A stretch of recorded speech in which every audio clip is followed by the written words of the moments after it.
Screw you. Fucking idiot. Little bitch. Fuck you.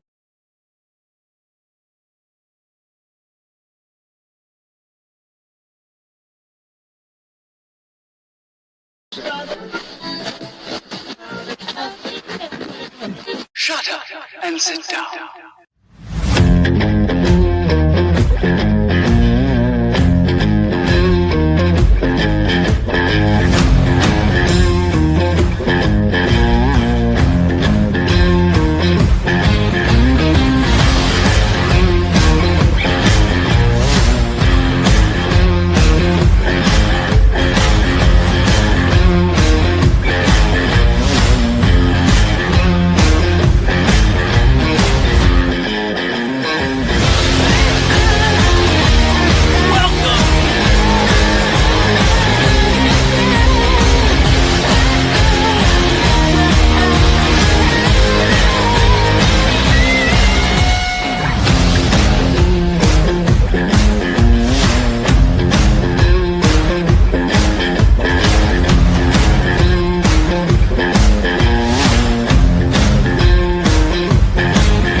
To the 3POA podcast, episode 137. I'm your host, LaserPants, also known as Ryan. I am joined tonight by the man behind Action Force and the CEO of Valaverse, Bobby Vala. What's up, Bobby? What's happening? From home tonight, huh? I'm home tonight. Yeah, my wife is away. She's in a race this weekend, so I'm on dad detail. She's what? She's doing my wife does all these like CrossFit races and shit like that. She's like a hardcore athlete, and she's doing some wild like marathon ruck or something in Boston this weekend. Yeah, me too. I'm like a hardcore athlete. Do a lot of running. Do a lot of running and jumping, you know. I don't believe in cardio. Neither does Alex Sanchez, and he's here tonight too. The only cardio I believe in is enough to get me through hockey and sex, and that's it. There you go. Good 30 seconds tops. That's all you need. Yeah. All you need. All right, let's bring in your old buddy who's still living in New York, has still not got out. And like, do we have to? We do. We do. Just leave him in the green room like the whole show? No. Let's bring in this comic artist legend, Alex Sanchez. I told you on the last show, cut your damn hair. No, shave your beard. If you cut your hair, if you really? I mean, I won't shave it, but I'll No, trim it. you gotta shave it because I'd shave my head. Oh, I'm gonna shave my head when I cut my hair. Ryan, you played the wrong theme song for him. You should have played the Soul Glow theme song. That would have been fitting. Yeah, that's Just got out of the shower. You getting any on your shirt there? You have to Nope. Get the. Is that a cat?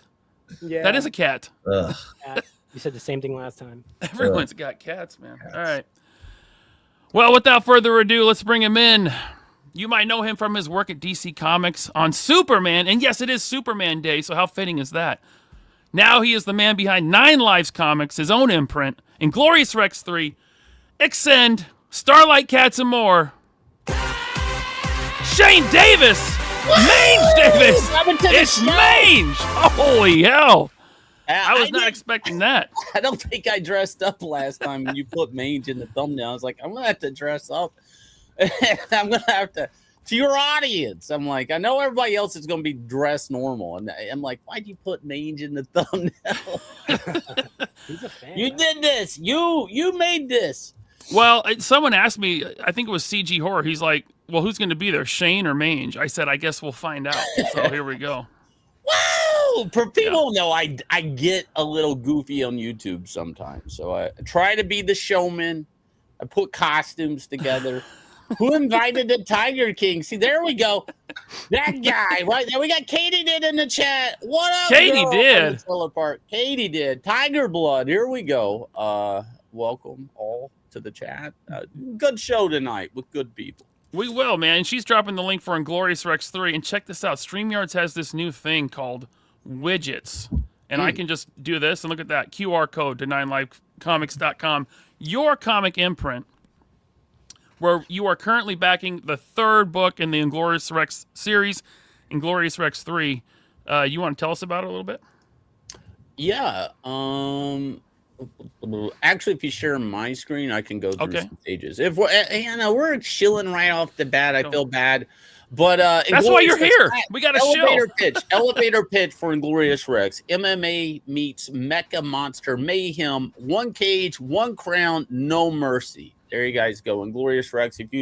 It's basically like post-apocalyptic future. We got the elite fighters genetically manipulating their DNA with kaiju DNA to form control over a 20-ton genetic, powerhouse of a monster. And they fight for sport, for entertainment, and all of that, but they're trying to push evolutions.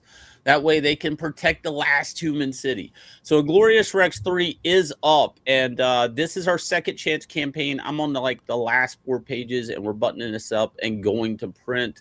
Nice. Some artwork from the campaign. It's completely different this issue. We're all out Rex war. Every Rex that's ever been built is being thrown out the city to fight King Vile, which is the biggest threat they've ever seen. So it's a little bit different than the previous issues, but if you're new, that's fine. We have this will kind of show you. So Rexes are kind of born, I don't know, genetically grown, mixed with the DNA of a specific person. That way there's a key to a car. Basically, you're able to turn the engine on and control it, because the city doesn't need monsters on the inside with that are aggressive and can just knock holes into the city walls and stuff. So this is a good image here. This is in a supplemental book, not drawn by me, but the supplemental is in the campaign. And this issue has basically brothers fighting. We got Nate Stone and Alex Stone fighting in the subconscious of 232 to see who can get control of 232. 232 doesn't respect Alex at all, which is the pilot of it now. And he's got to, I don't know, impress him and be like, bro, let me take the control. So it's an interesting book, this issue, if you've read the series. If not, then you're this sounds like crazy shit, dude. It's like, it is. But normally these guys cage fight. That's kind of what they do to push evolutions. This is an evolution that a Rex has here, where she grows wings, which she's the only Rex that can fly. So it's a fun book. If you like colorful monsters and all of that stuff, definitely check it out. But you have a tier on the campaign where if they don't have Inglorious Rex 1 and 2, they can add it to their pledge for Inglorious Rex 3. Yeah. Right. So this book right here will get you 1 and 2 collected edition. Right. So if you find this on the campaign, this is, if you're brand spanking new, you want to grab this. This is our collected edition for 1 and 2. And then basically you can just grab 3. This is my cover for 3. There's also an Ethan Van Sciver cover for volume 3 down here. Now this one's foil and going to be embossed. That means that ass is going to pop. It's going to shine. A blind person could run their fingers across this, and so, that's an ass. Yeah. So this is Little T, the big villain of the book, the guy that makes all the Rexes, that manipulates everybody and every pilot, and puts them in matches they really shouldn't be in. He's got big schemes, big dreams, little guy, but he likes the women, this guy. But yeah, I mean, it's real easy to jump on board if you're new because of the collected edition. It is in the campaign, and you just grab a copy of 3. But what I did for this second chance campaign is I do have a King Kong versus 232 cover. You can get it in the sepia tones. This is 2 books. It's a supplemental material and the main book, and connecting covers. 2 ways you can get it. So that's your volume 3 if you want to get that. The easiest way, if you're just like, I just need to click something, Shane, and buy it, is this tier right here. This will get you 1, 2, and 3 and the supplemental. So boom, Nice. Putting it together like that. But yeah, man, it's like, here's the good news. I'm happy to say is this is our highest performing campaign. Now, this is a second chance, and we did a second chance for Inglorious Rex 2. Inglorious Rex all totaled up. Inglorious Rex 1 was 301. Inglorious Rex 2 was $316,000. Right now, with this added to Inglorious Rex 3's original campaign, we're at $300 and I think $27,000. Wow. Congrats, So man. what the books are, people are really involved with the books and the story. Our spinoff title, Anatomic, I think I was on for it. It sold almost at $150,000, and we're almost done with fulfillment of that. So we've had a great response to this intellectual property. It's a lot of fun. Just because I get to draw muscle men, you guys are toy guys. I forgot. You guys love this. You want to see something really cool? Let me see. Yeah. Find the toy. All right, you see this monster right here, the orange guy in the corner there flying? Yeah. This guy. All right, you recognize him? Is that? He's not colored the right way, but it's this guy. Oh, That's yeah. not Oh shit. So I like to hide shit in comics when I can,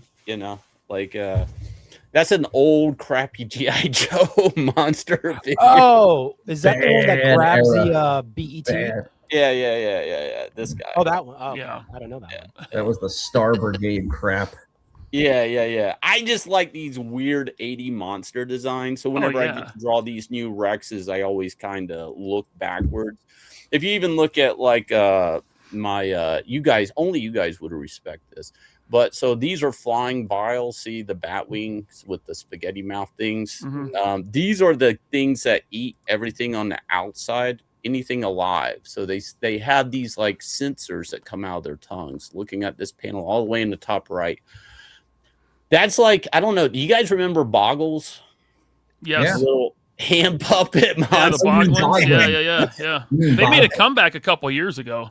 Yeah. That was my inspiration for the flying ones. I was like, I remember that it was a weird, what was it, a rubber pop, like hand puppet monster thing. Yeah. And then they have plastic arms that you can move up and down. Yeah. I was like, what if I took one of those and I just put bat wings on it? I always have this big 80s influence of toys whenever I design these monsters. I'm always kind of influenced by something another, from my childhood. So it's fun. It's fun. So it's not just the designs and the artwork, but the story is really cool, man. I'm all in on Inglorious Rex stuff. I got Anatomic. I've been meaning to read it the past couple days, and I still haven't. This is the prequel, by the way, Anatomic. Yeah. She's a character in Inglorious Rex. She got her own prequel book. That's also on 9lives.com. But the Inglorious Rex story, it's just a lot of fun. It's something new, original. It's got a lot of heart. It's about family, brothers. It's cool. If you like MMA, if you like kaiju, it's just an awesome, fun book. It's a good story. And you said you're going to get to Inglorious Rex 3, and that kind of, Inglorious Rex 4, and that's going to kind of wrap up the story. So you'll have a complete story once you're done with number 4. Yeah. There's two big things for people who've been reading the book. There's a big family secret we're going to find out in 3. And then because a lot of this story kind of springs off the death of Nate Stone and, in a fight. And the bad guy, Little T, the promoter, the manipulator, the mastermind of all this. In 4, we're going to deal with like the reveal and what actually happened between Nate and Little T, and basically that's going to, once people read 4, it's going to change everything. People are going to go right back to issue 1, and everything is going to look different. There's going to be a whole new perspective on it. So definitely check that out. And this is we're at an interesting time because for people who don't know, we built our own crowdfunding site, 9livescomics.com, but you can also back us on Indiegogo. And because of this and the success we've had from this, and it's something we can talk about a little bit. I don't want to push it too much, but we are basically getting ready to do our own crowdfunding platform for other people called Back Me Bro. Yeah.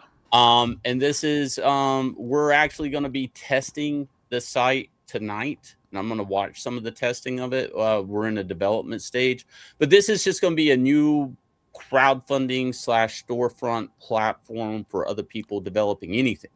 It could be toys, board games, movies, I don't know, comics, and because so many people liked our website, so many people have left Indiegogo to go to my website to buy stuff. I was like, what can we do for everybody else? Can we build a site that works as well as ours for everybody to use? Awesome. Yeah, Back Me Bros on Twitter, and that's where people can keep up with the new site. Right. Yeah.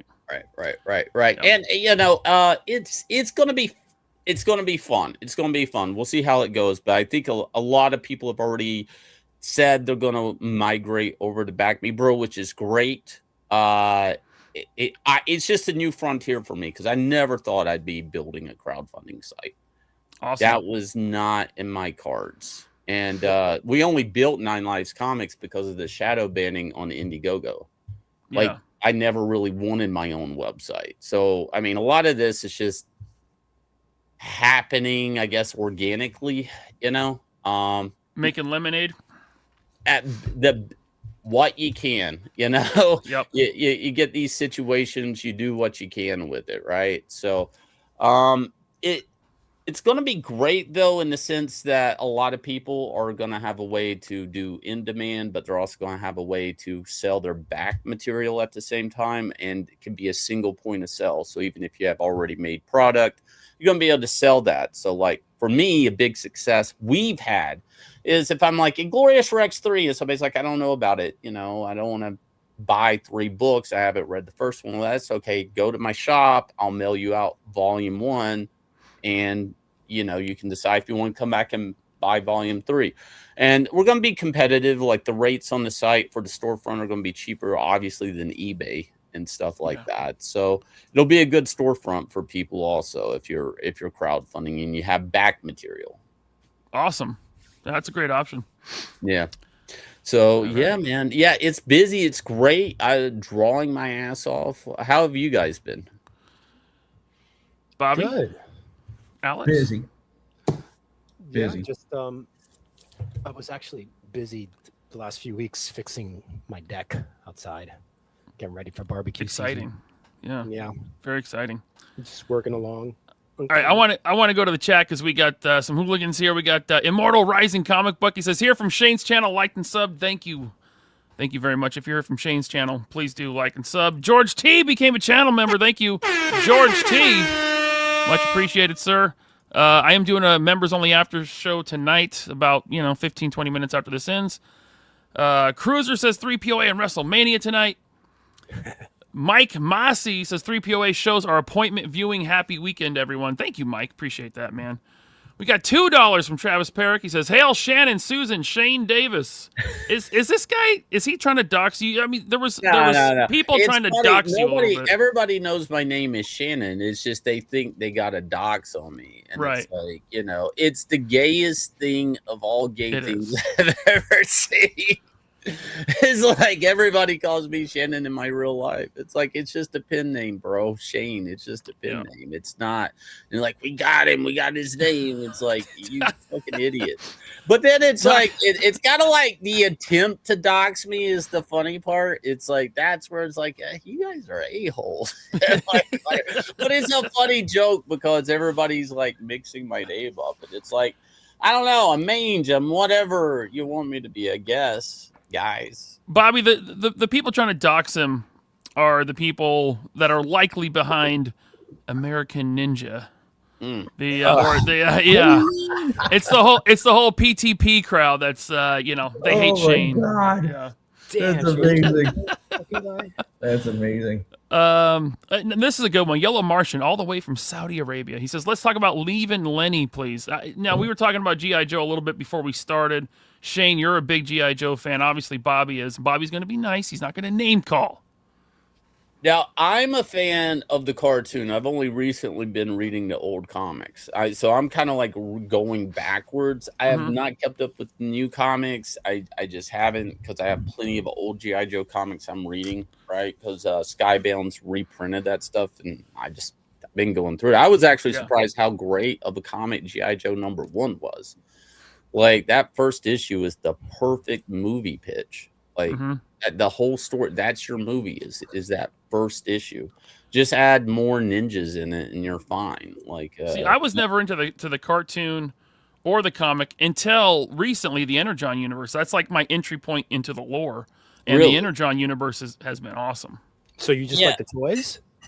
I had some of the toys when I was a kid. Yeah. I didn't have a ton. I had a few, but yeah. Toys and cartoon is what I had as a kid. That was was my introduction. Somehow I missed the comics, and it's weird because somebody pulled it up. Like there's an old TV commercial for the G.I. Joe comic book. Yeah, they were the first thing that came out before the cartoons. Wasn't that the same thing with Transformers? Did the comic come out also? Because the Transformer comics are weird too. Like everything's backwards, like with the Dinobots and Shockwave, right? Yeah, he ended up becoming like the leader of the Decepticons for a little while. He was more like Starscream is in the cartoons, where he would try to betray Megatron. Yeah, and Grimlock also was vying for leadership. Always against Grimlock. Yeah. All right, let's talk about Lenny. So Lenny announced Thursday that he's leaving Hasbro, he's leaving the G.I. Joe team, and he's going to Boss Fight. Now, Bobby, you heard this a few days before he announced it from your guy on the inside. So I did. Can you enlighten us? He was not. I sure can. I assume he was not laid off. I heard a couple things, both from people at Hasbro. It's not like I heard from some, rando on the street or something like that. These are people at Hasbro. Yeah. Familiar with the situation. The first one I heard was, and I know he's going to watch this, so love you, Lenny. Oh. Can't wait for this. Ooh, get your popcorn, bitches. The first one I heard was that he wasn't going to go to Boston. He wasn't going to make the move. And that is why he left. Now, the interesting thing is, if you're not going to go to Boston, why would you go work for a company that's in a town like 10 minutes from Boston? So, if you want to, read between the lines there. The other thing is, it's like, okay, so before I get to this thought, but it's just like, all right, so then the second thing I heard, which again, I don't know if there's any truth to it, but I also wouldn't be surprised because I know that company. I know what's going on at that company. And there's a scenario, again, this is just hearsay, that he was kind of like, it was alluded to him like, you might want to leave before the next round of layoffs. Just alluding to the fact that maybe they're going to be cleaning house. Again, I don't really think that that's accurate, because if you're him and you're told, hey, you might want to leave before the next round of layoffs, you're probably like, okay, well, I might as well stay and at least get a severance. So the other thing is, you start putting it all together. It's like, all right, so forget about that scenario. Say the scenario is he didn't want to go to Boston and he left. So first of all, you want to talk about taking a 10-step career move backwards? Going to Boss Fight? 10-step move backwards. You guys know I have zero love for Boss Fight. However, that company puts out like 2 things a year. Like, really? Might as well get a job at fucking Home Depot. But also, the guy who runs Boss Fight now is one of the original founding members. Mm-hmm. Now, I don't like Eric. Everyone knows that. However, Andrew fucked over Eric big time. Big time. Yeah. Pushed him out of his own company, him and his wife. Not my story to tell. I would love if we can have Eric on, because Eric should tell his side of the story, because there's a lot of people that want to know. So just to back up a little bit, so everyone knows. Yeah. Eric and his wife and the other guy. What was his name?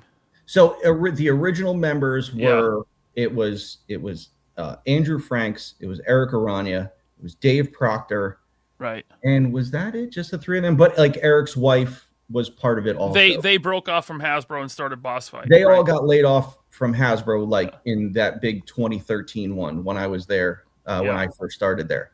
Yeah. But again, like Dave Proctor left.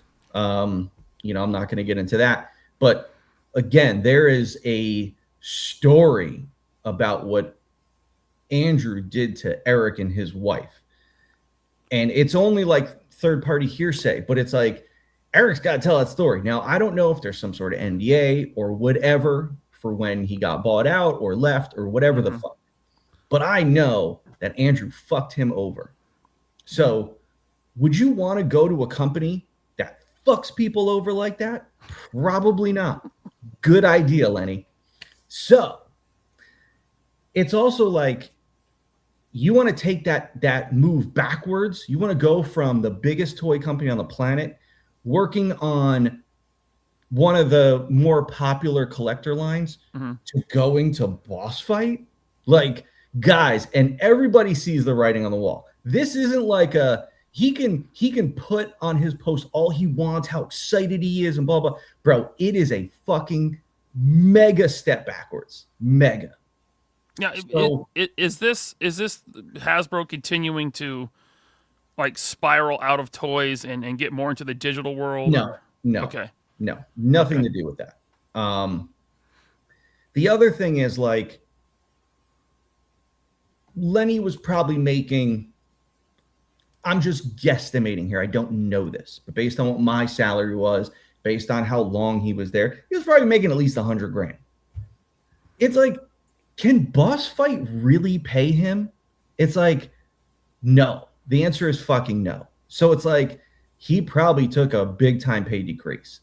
They also just hired Corey, which Corey, you're a talented guy. You get the fuck out of there. He's an excellent sculptor. Yeah, he's really good. But again, how are you gonna pay him? How are you gonna pay Lenny? Now, also, the other thing is, the other reason he went to Boss Fight. So Lenny has this best friend, total scumbag, total piece of shit. He was there when I was there. I actually thought he was talented. He was very talented, but an absolute arrogant fuck. Like, you try to talk to this guy, he was such a fucking piece of shit. And he left Hasbro to go get his master's degree in design, thinking, I'm going to get my master's. I'm going to come back and be this hotshot, mega fucking, manager. And they're going to like celebrate me coming back. He came back to Hasbro and only got a 1 level up, promotion.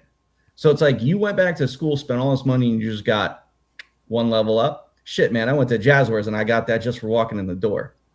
So then he leaves Hasbro and he goes to Disney. And then from what I heard, when Disney during COVID, they were laying lots of people from different, areas off. I think he got let go or left. I don't fucking know. Either way, he left Disney and then goes and works for Boss Fight. It's like, dude, all these guys taking monster step backwards. It's like, bro, you got a master's degree and you're working for fucking Boss Fight. Great idea.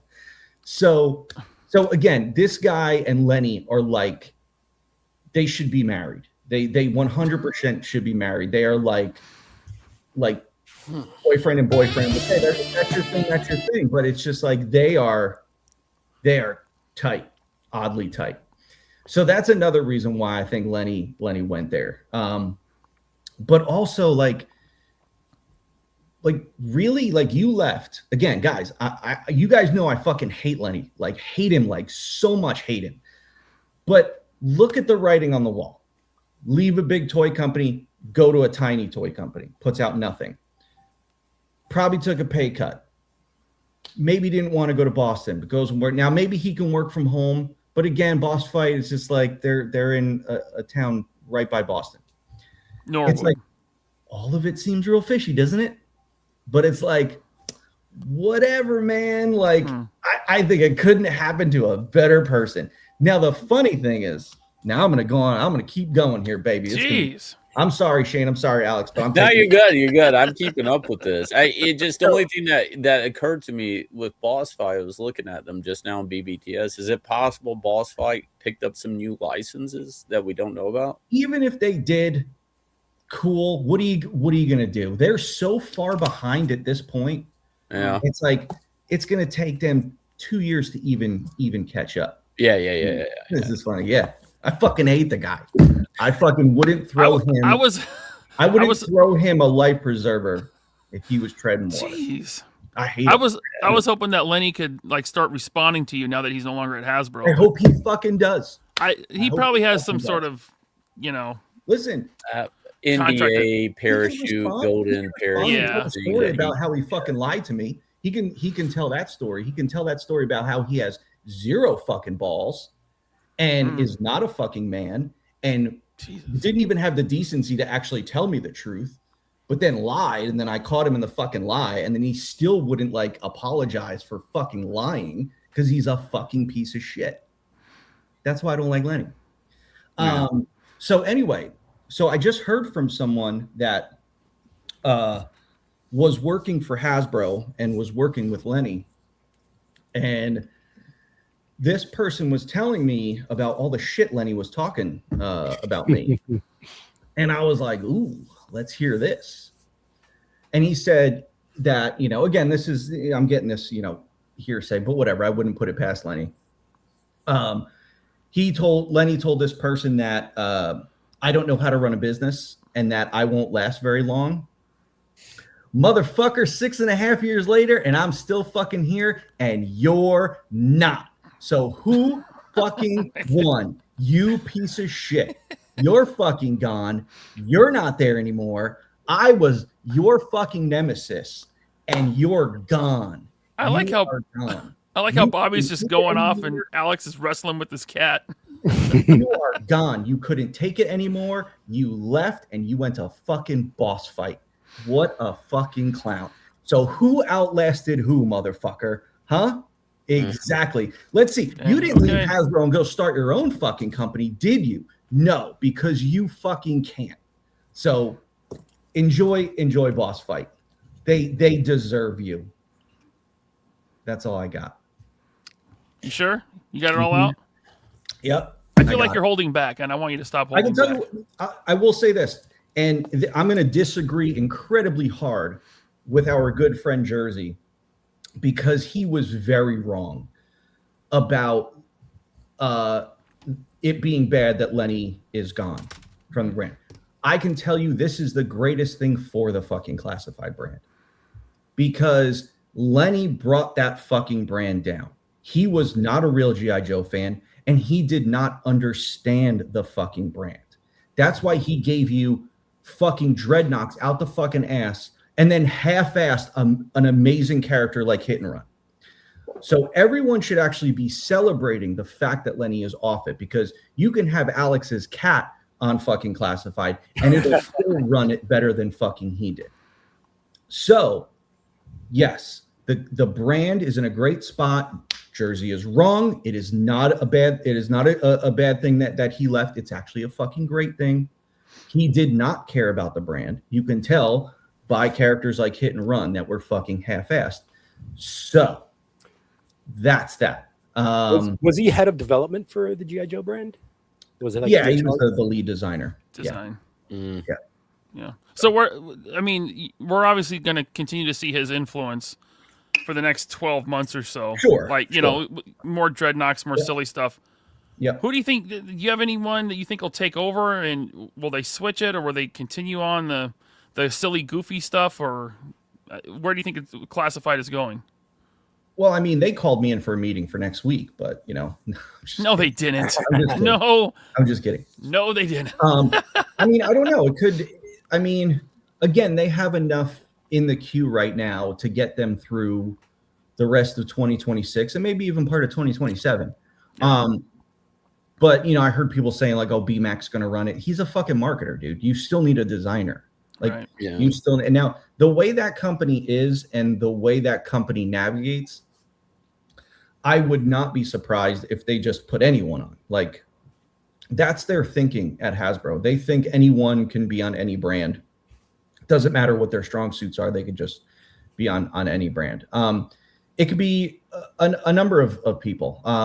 But either way, it doesn't matter who they put on. Yeah, we'll see. We'll see what happens. That brand as a collector is in a weird spot right now, because I find myself like really picking and choosing what I'll get. Like I'm at that point of just wanting to finish off my collection with my core GI Joe guys. And the classic, I think there's 2 classic Joes that's missing they're always kicking that can down the road, and it's like the last bit of Joes they showed is like there was this guy with a dinosaur, and I'm like, yeah. I mean maybe if I was a kid that would be cool, but I don't really care to venture into GI Joes and dinosaurs. Like that was to me as a collector some of the goofy shit that I saw just as a collector starting to inch its way in there, and I'm like, You know what's funny is that last year at San Diego, I talked to Lenny at the Hasbro booth, and he started talking about how much he liked Mattel dinosaurs. He loved Mattel dinosaurs. And then a year later, we get a dinosaur in G.I. Joe. Yeah. Well, they're going to put him, because they have that Cyberzoic fucking line at Boss Fight. That's got his name all over it. You think maybe well, they're going to... I mean, you know what? If they could get like the license, somebody for Dino Riders or whatever that was. Yeah, I mean, Dino Riders. Yeah, I mean, you could retro that shit back into existence. I think there was a Kickstarter for a game or something like that, or some minis that did fairly well. I mean, but I just don't know. I mean, kids love dinosaurs, and there was some new toy at Walmart. My kid keeps looking at. It's like dinosaurs with, I don't know, armor, and then robot dinosaurs that turn into cars. Something brand new, and they actually look cool. But I'm like, I don't know what this is, and she keeps wanting. I'll get her what it is. The thing with Boss Fight is that they do collector product. They don't really have a kids line at all. No. So yeah. I know their Hellboy figures are like $60. I'm not saying they're not worth it. I'm like, I looked at it and I'm like, you know, and McFarlane just put out like a Hellboy figure. It's like, I don't even understand how that works. Is it just licensed to multiple people? Anybody can make a Hellboy toy if you go up to. Well, I think there's probably different licenses within the brand, because McFarlane does 7-inch and Boss Fight's like 6-inch. So like just like Spin Master does DC at 4-inch and McFarlane's doing 7-inch. So I don't think Magnola has an exclusive license with anyone. I think it's kind of yeah. Let's see. We got Zakanen here with the $6.66 super chat. Thank you, because he worships the devil. He says, "Vu? What Vu? Oh. See, he's getting old and he's losing his mind. I had to help him out the other day. You know, he's getting feeble and weak and."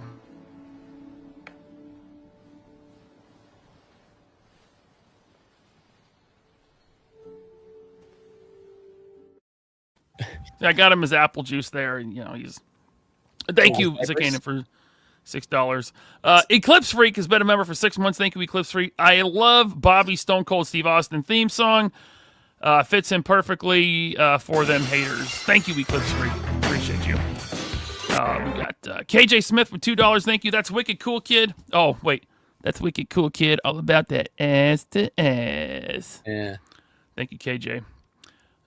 Katie Did is here. Thanks for the $2, Katie Did. Hail, LaserPants, good to see you. It's been so long. Thanks, Katie. Good to see you, too. Yeah. Thanks for dropping that link to Inglorious Rex 3 Second Chance campaign in the chat repeatedly. Appreciate that. Everyone should click that link and check it out. Back it now. When does it end, Shane? A couple days? Yeah, it ends in Tuesday night. Tuesday night. Are you doing like a closeout stream? Yeah, we'll be doing a closeout stream and stuff. Tuesday for sure. So yeah, we'll definitely have a big closeout for it. We're looking to hit 30,000. Looks like we're on point for that. So, and cool. We're getting in all our minis that are in the Beast box and all of those. They're actually being printed and shipped now. So a lot of good stuff coming together. Somebody in the chat says to Bobby's point, kind of bringing that back up. If Emily takes over the Joes, it's doomed. That would be like the worst spokesperson for G.I. Joe. I hate every time she talks about him. You can totally tell she doesn't know shit about. She doesn't. No, she doesn't. Well, didn't someone ask her, like, when she first came on the brand? Someone was like, "Oh, how long have you been a G.I. Joe fan?" And she's like, "Oh, since June," and it was like September. Yeah. I was like, "Oh yeah, I just became a fan." We got Hasbro doesn't like hiring fans to be their brand managers, marketers, that's how designers. it used to be. Yeah, like guys like me and Daryl, like we were called too passionate. Like they said, you're too passionate about the brand. Mm-hmm. Which the one thing that Hobo Dwight always did a good job of was he regulated, like he made it seem like he wasn't an Uber fan, but he made sure he was like just a fan enough to be able to sell things in, because like that's how you get by. It's like, me and Daryl would have the conversation all the time. It's like they don't want guys like us because we're too passionate, and it's like, because then we would fight back, we would push back on things, like my original 6-inch Joe line. But it's like that, but now it might be different because all those people that were there that didn't like the passionate people aren't there anymore. So, and now there's more of an emphasis on collector. So it's just a different, grounding, different, But here in this, I'm a fan and I watch YouTube about it. But this is where it drives me crazy. It's like this whole, and this is what crazy about G.I. Joe and the popularity of it. Because I saw like in one of my videos, I made reference to it, but like you could see a decline in things because you could just look at the live views for Hasbro's announcement of lines, right? So I think like Marvel was maybe low. One of them was really low. I don't remember, but the G.I. Joe live streams were actually kind of hot. Like, and you're talking about a franchise that's really just propped up right now in retro. Like, what's pushing G.I. Joe? Like the comics? Nah. Besides energy on, nothing. But that's what I'm saying. I don't know if the comics, but this line was successful before Robert Kirkman got it. Like it was already a successful line. So it's like to say you can't have hardcore fans working in this. It's like that's who's buying it. It's like it's a collector's line. Also, Bobby, didn't originally the Classifieds line, didn't it springboard off of that video game that came out for like? I think that was kind of the point. Like the designs were very close. And there was probably a mandate from upper management that's like, "Oh, we got this game coming out. They wanted it to be their Fortnite, is what they wanted. Yeah, the game didn't last. It lasted 6 months, and then it was. I mean, I shouldn't even say it lasted 6 months. It was doomed the second it came out. No one cared. So, yeah, but it's unfortunate that they kind of had that mandate. I know when I was working on my version, I went a very more grounded Pursuit of Cobra route with it, a more updated version. But they had to follow the gold knee pads kind of thing, and that was bad, especially for your initial like right out of the gate classified line. We got K-Dog Broadcasting here sending in 1 free POA podcast membership. Thank you, K-Dog, very much. This one's for you.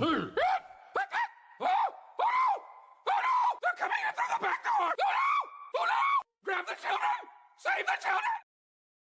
Thank you, K-Dog, for sending that. I think I'm hanging in there for my Deep Six action figure, and I want only his arms to move. I want that brick. Deep Six. Like, if they give me more articulation than that, I'll be pissed. Didn't they tease Deep Six? I thought they did. Yeah, they did, and they've been good about that. As a customer, whenever I see a tease of a figure on the back and a photo somewhere, but I'll be honest, that fucking Snowcat was such a fuck job. Like that was the worst HasLab. Like I was so disappointing too. All the add-ons, I didn't want one of them. Yeah. Not even the figures? You want the kitchenette set? The kitchenette set, I was like, you guys are stupid. And they're like, hey, look, you can pull out this tray on the Snowcat and you got ice. There's hot dogs. They're treating it like it's a fucking refrigerator. It's like, here's the ice tray on the Snowcat. It's like, why would you need ice If you're in the snow, you would just put your shit in the snow. And I'm like, are they fucking with me? Right? That must have been do you think Emily has input as to what they include in these things, or is it just all the design team? No, she probably knows her lane, and she Okay. probably diverts to the design. Yeah, because that was so goofy, the hot dog and the Am I ice. retarded? I mean, Bobby, tell me if I'm being retarded. If you're in the snow and you're in the snow vehicle, why would you need an ice container? Like, why would you need a cooler ever? Am I wrong? Shane, you're asking too simple of a question. I mean, this is like you can add this to like 75 other questions that they did on the G.I. Joe brand that you're like, what the fuck? Yeah. Yeah.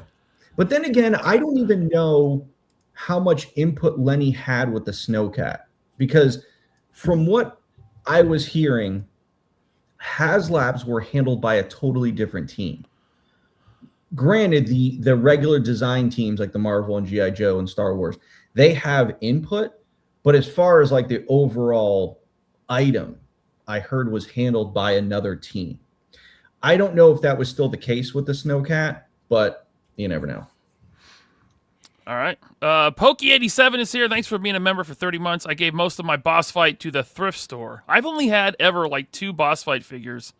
I had the Bucky O'Hare and the Duck one from Bucky O'Hare, and I got rid of them years ago. But Yeah. I haven't heard good things about the figures as far like quality wise. The Bucky O'Hare figures ended up at Ollie's, I think. Yeah. They did. They Yeah. I did. ended Yeah. up buying mine from there. Yeah. Yeah. Thanks, Pokey. That's not good. $10 from MC320. Thank you, Oh. MC320. Bobby, if I buy the Mystery Vanguard bundle, is there a chance that the muddy variant of the tan Vanguard will still be in stock, or is it sold out forever? We do have a few left over for mystery bundles. I don't know if you're going to get one, but we do still have some muddy stock that we're holding for mystery bundles. Darth Gutierrez says, Shane, take that ridiculous thing off. You're embarrassing the rest of the ComicsGate Kings. Woo! Let's go. Yeah. Billy Tucci's over there like shaking his finger at you or something, or what are we doing here? Come on, Gutierrez. We got Hunter Prime here, 74 for 5. Thanks. Finally picked up Jada's Scooby-Doo Wave 1. Nostalgia is a hell of a drug. I kind of want that, but I haven't seen the Scooby yet, so I'm waiting. If there's no Scooby, I'm not buying anything else.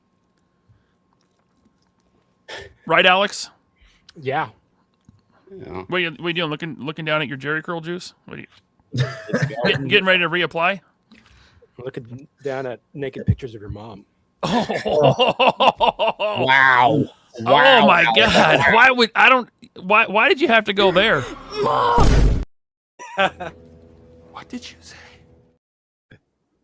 I don't like you anymore.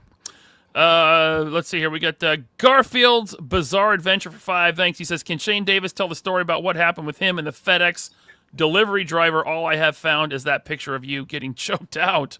Yeah. I got to hear this. It's a crazy story. So basically there was an illegal car sale, and this kid, I had convention stuff in it. And basically after the illegal car sale, the fucking idiot goes to my art rep to try to sell all the stuff, all my con stuff, which had multiple portfolios in it.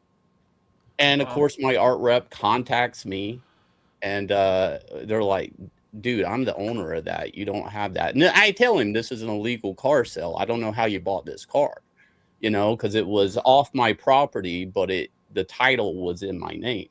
So he agrees, like, okay, let me meet up and let's go to this public place and whatever, blah, blah, blah. Kid drives up in his fucking FedEx van. He's a FedEx employee. So now I have an employee of another big company. I'm like, wow, this is really weird. This whole thing's getting really weird. And I'm like, dude, this is my portfolios. And I like basically yank it from him. Dude grabs me in the headlock.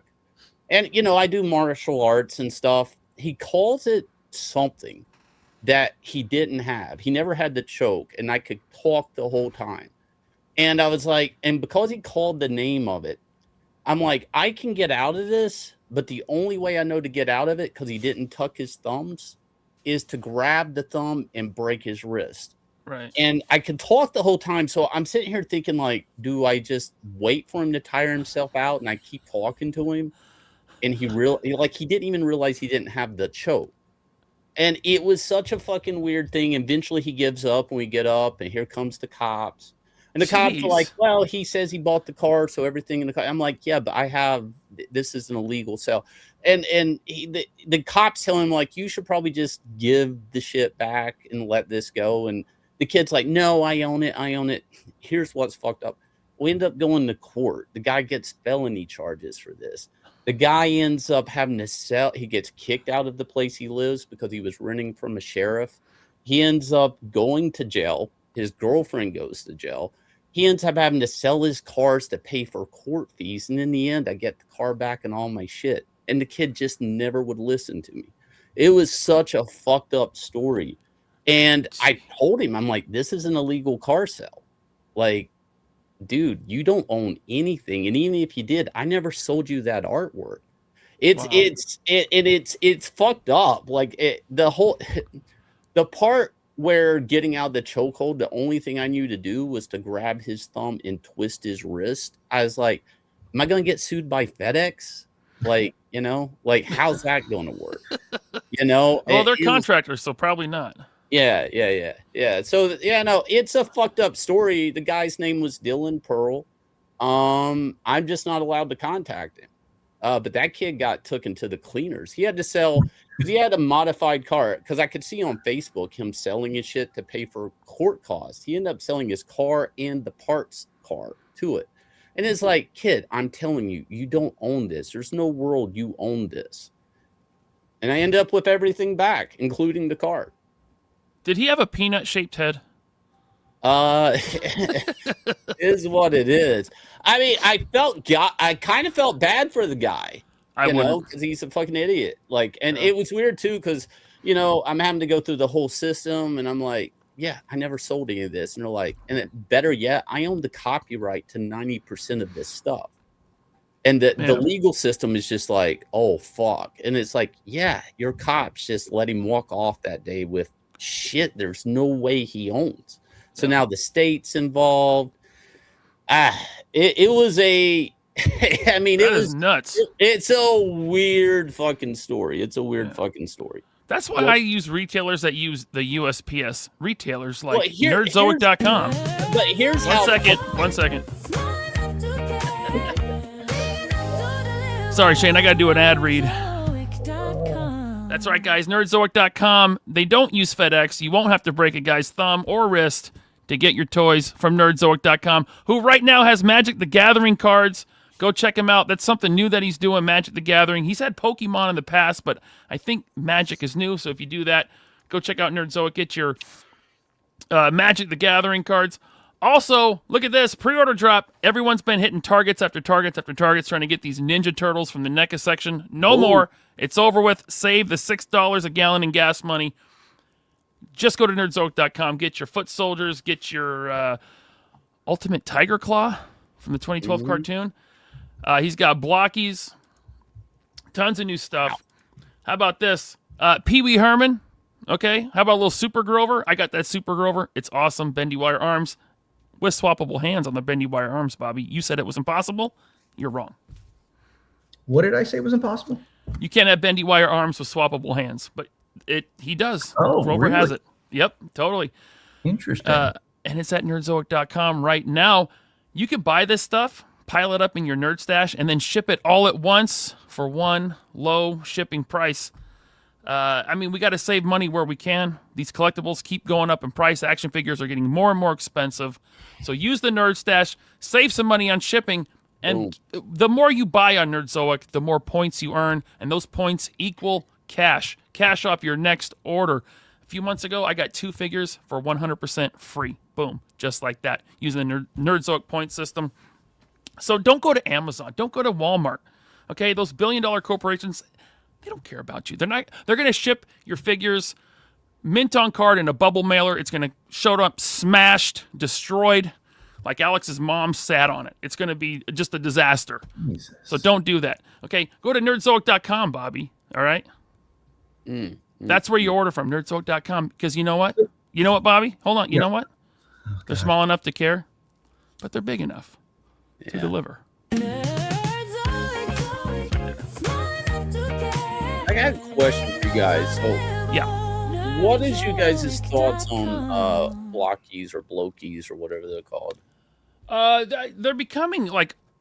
At first, I liked them. They were kind of fun, simple little model kits to build, and made a little miniature posable figure. They look good. But now they're like so oversaturated. I feel like they're becoming like Funko Pops. I'm getting kind of tired of them. They're everywhere. They're picking up a lot of license because Every they license got chain. Jurassic Park and they're getting Godzilla. So I Barbie. don't know if they're going to do chibi Godzillas or big Godzilla kits. I don't know. I noticed they're making a big play getting stuff into Walmart at like really cheap. Like I feel like they're probably losing money in Walmart just trying to get the brand out there, like that type of thing.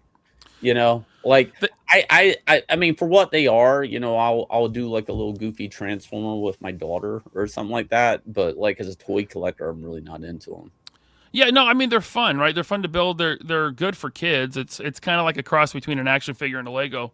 But I'm just kind of tired of seeing them in, like I said, like Funko Pops. They're starting to all look the same to me, and I'm just not interested anymore. I've kind of moved on. But that's just me. Are those a non-transforming Transformer model case? Yeah, like here's one I got at my desk I built for my daughter. It's like they are posable and the paint jobs are okay, but this is like the chip, I don't know what you want to call it, deformed cartoon version of one, you know. But they are what they are. They're usually blind box, those are. But they make bigger kits where you know what you're getting. Yeah, and they also have like multiple different scales, and it gets kind of confusing. Like, what scale am I getting in this box? It doesn't say the size; it just says the line, like galactic scale or action scale, whatever. And I've lived overseas, and you know it's weird. Toys R Us is still there and everything, but there is a big model kit, you know, culture there. Not even just with like Gundams and stuff, but things like Zoids Alive. You know, like motorized building Zoids and stuff like that was really huge. And I mean, those things were so popular. If you even went into like when I lived in Singapore, if I went into a grocery store, they were in a grocery store, a place where there's a display of them are in a grocery store for kids to buy. And it's like I wonder, it's like with the playability being an issue with toys today with kids. You know, because kids really are playing less and less with toys. If the model version of toys is something that could take off here, I think kids are playing less and less with action figures, but toys are still a thing, especially Lego. So I think building toys are still really popular with kids. Well, that's what I'm saying. Maybe Blockies also is an avenue. You know, the building toys that actually have to put it together thing. I don't know. I'm just watching the brand and I don't know what to think about it. My wife sells toys on her other business side of things, so she's always alerted when they pick up new. She doesn't mess with them, but she's alerted to whenever they pick up new license. The Godzilla thing could be big for them. I don't know. I'm a big Godzilla. I mean, they have every IP. I think it seems like they're just throwing mud at the wall and seeing what sticks, and then they'll go with it. Like I know the Transformer stuff has been really popular. But that their whole thing translates well to robots. But anyway, it is. I didn't know this until it happened. Like earlier this morning, all of a sudden my Instagram feed was filled with Superman pictures. But today is Superman Day. Did you guys know that? It's Superman Day. Why is today Superman Day? Is it the day that Schuster and Siegel created Superman? Or? It might have been when like Action Comics #1 Action came Comics out. #1. Okay.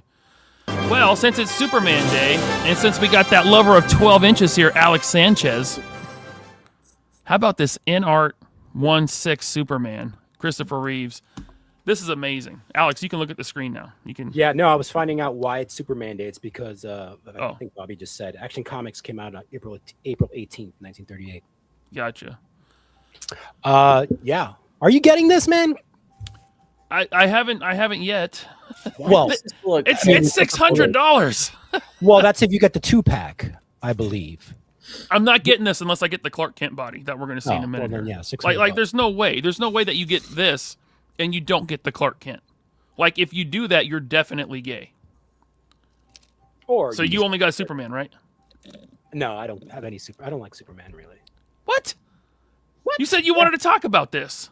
Yeah, because I wanted to lambast you for saying you're not going to get it because you. I didn't say I wasn't. Well, I did. I hate that you said that. I have nowhere to put it, but you're getting like a 3-foot long dragon, which you have no emotional 4 foot connection to other than it looks cool. I like dragons. Dragons. You have to call me dragon. He's got 2 years before that dragon comes, so he's got plenty of time to get a new house or new space. There's plenty of time before that dragon comes. It's only been 1 year. I still got 2 years to go waiting on the 4 horseman dragon. Yeah, But it's like $1,200, right? Because you got like the super deluxe edition or whatever. 1,100. Yeah. Did that include right? shipping, by Or the your way? favorite Yes, that character of all that time. was Thank God. everything. It was the dragon. It was like 4 figures. It was the fire. It was the whole shebang. It was tax, everything. Yeah. Does anybody know why they didn't do that on Kickstarter? I think they would have raised a lot more money on Kickstarter. Yeah, I don't know. They the did their fees. they did their Game. They did their the game on just on Kickstarter. it. Yeah. But That's it's sold why- out, though, right? What? The dragon sold. The pre-order sold out. No, they did it like an in-house like crowdfund almost. Well, it was really bad the way they did it. Now we're getting off on another tangent. They would have to make new JPEGs to show you where the meter was every day. Right. They didn't It want was to just- show how many they sold is what it was, I think. Yeah. Which they were trying to unlock stuff. It's like, well, then you should just put it up on Kickstarter. I don't know. But then I thought like they just had to issue a Kickstarter, but then they just did a Kickstarter finish like last weekend. It was like one of them Eric July fake crowdfunds right there. Well, they probably realized, Jibbity! I'm trying to remember what that thing brought in. It was like over $1 million, but it's like the Kickstarter fees on $1 million, and then plus the backer kit fees, they would have lost tens of thousands of dollars by doing that. That's probably why they're like, let's try going on our own platform and just hold everyone's money. Cool. Yeah. Well, Which I get that. I respect that. That part, it just seems that they had a hard time building hype and stretch goal outside of their own Instagram. Like if you weren't paying attention to their Instagram, you didn't really know what was happening or like what was I unlocking a new figure. It seemed like it could have raised more money there. I that's just my gut. Like it. I mean, that's the thing. We don't even know how much money it raised because they didn't have a dollar amount or an item count of anything. It was just like units sold or something. Yeah, like we're this far away or something like that. Yeah. And then it kept going after they unlocked everything, so we still don't know what it made. Like and the total. But that Superman figure, that face, is that photoshopped or is it just the lighting of it? This is the physical figure. Like this is the 12-inch scale Inart toy, and Inart is a newer company. At least at 112 they are, and 1.6 they've been around for a little while, right, Alex? Yeah, for like 5 years or so, maybe a little bit more. So they're newer than Hot Toys, but they're kind of blowing Hot Toys out of the water, from what I've seen. Yes, I mean, so much so that Hot Toys had to end up doing like their own artisan line, which has like real hair and a whole bunch of other extras. See, I don't want real hair on my figures. It doesn't. It depends. I'm the same way. I don't like the rooted hair. Dude, like, how do you get better than this sculpt right here? The hair, the face, everything, the paint. Yeah. Well, the thing about this figure is the buck. The buck is like custom. It's got his proportions down. They nailed it. And Ryan, once this thing sells out, it's immediately going to go for double the value. Yeah, I know. Look, here's the thing. I might be moving very soon, a very long ways away. So that's a really big purchase. Yeah, I'm just saying. Well, fucking cancel the pre-order on the dragon and get this. You can't cancel on 4 Horsemen. They don't let you. It's like the mafia. They'll come after you. Yeah, they'll come out. Oh shit! So it's like Brutal Realm, huh? Oh man. Fuck. They'll come after your kneecaps. All right. Isn't this your favorite character of all time? This is my favorite version of Superman, who was probably my favorite character of all. I mean, the Christopher Reeve Superman, that was like my entire childhood. That was it. When that song came on, you know what I'm saying. When that came on, it's just you put the towel around your neck. You jumped off the roof of your parents' house and broke your leg, and it's memories, man. What scale is this again? 1/6. Sorry, 12-inch. 1/6. The soft goods still for that suit. That's still really good for that scale. Like I know, like the collar kind of looks a little. That's actually really good soft goods for that scale. I don't like soft goods in a lot of stuff like lately, but the sewing technology, I guess, on this stuff is getting better. Yeah. They have really good tailors. I don't know, like Hot Toys, as far as I knew, they used to do all their portraits by hand. It wasn't digitally sculpted, although I think now they've moved on to digital sculpting. So I don't know if Inart does everything by hand or they're digital. I believe it said by hand somewhere in, Oh, really? in this listing, but it is amazing. It makes a difference. I can definitely see the difference in quality when it's done by hand. Yeah. I mean, you're right, Alex. I need to get this somehow. You should sell so instead good. of getting 162 Marvel Legends this month, get like 20, and then You're right. You're right. That's a good plan. I should. If Nerdzoic gets this, I'll definitely buy one. Does he carry 1/6 stuff?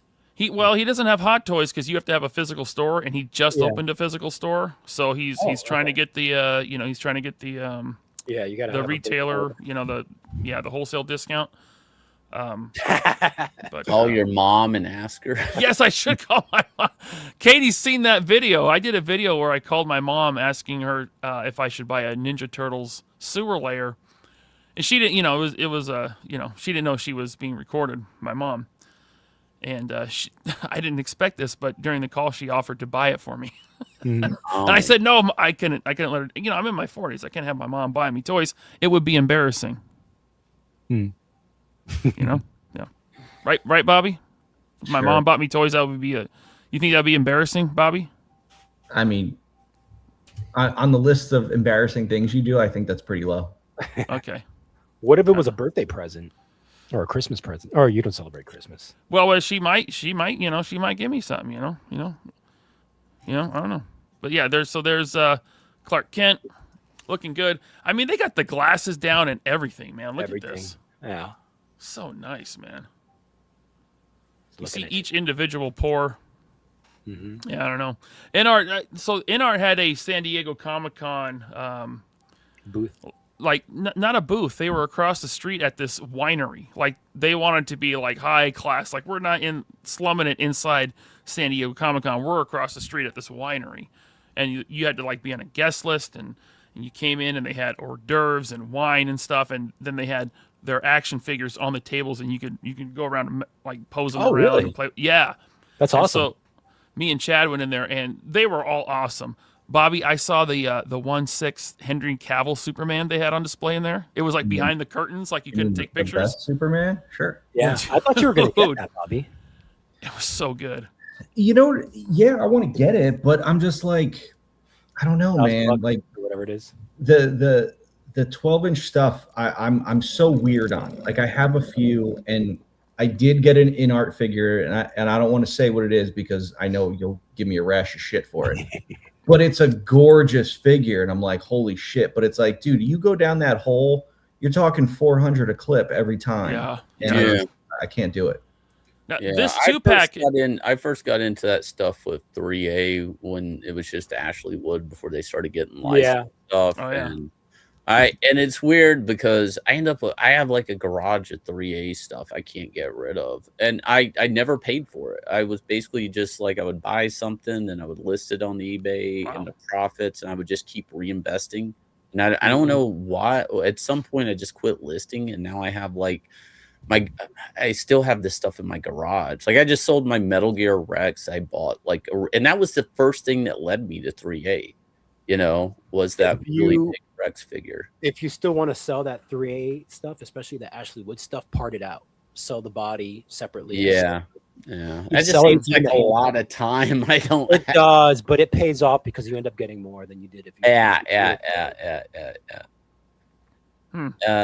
And his system was kind of like this. Nobody really knew what you were getting until you got it because he never had finished product. Like, so you never really saw the finished paint, design for half the figures. And then they see them like, oh shit, that's a million times cooler. I got to go buy it on the aftermarket. Yeah. But it's a problem niche with this scale, the 1/6, is it takes up too much damn space. Exactly. That's my whole. That's why I don't have any 1/6. yet, but this one might be the one. Just get Alex. this one. This is all you need. You don't have to go Yeah, down the rabbit hole. you say that like I'm using like someone else's wallet, you know? I'll be honest. This one looks pretty good. My only concern is like, will the finished product, the suit, fit like this? Like, 'cause it's actually stretching with his arms really good. Like, Yeah. They're always true to prototype. Yep. Really? There hasn't been one, even the 112 stuff.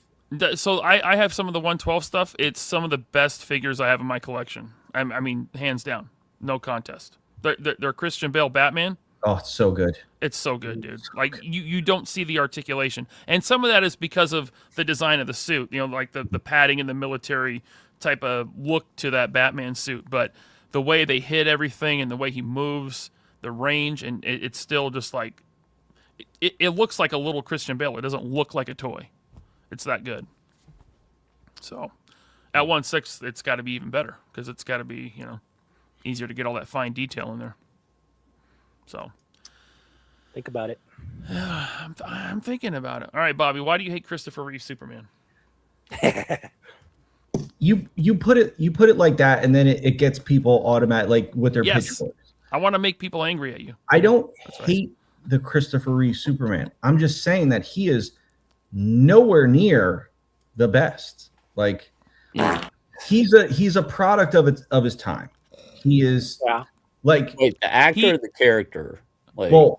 Like both. It's because it's just like for what those movies were. Go ahead, Ryan. Talk over me. Come on, let's go. No. Go ahead. I'll wait. Go ahead. I was gonna say you're saying he's a product of his time. I'm telling you, it's timeless. Go ahead.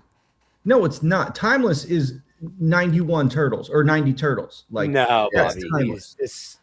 I agree with. I don't think he's the best Superman, but he is timeless. Listen, nothing has beaten 90s Turtles. Yeah. Reeves Superman has been beaten, but that's just my opinion. I just look at it as like I can go back and I can watch 1990 Turtles, and it doesn't lack at all. Like it is still so good.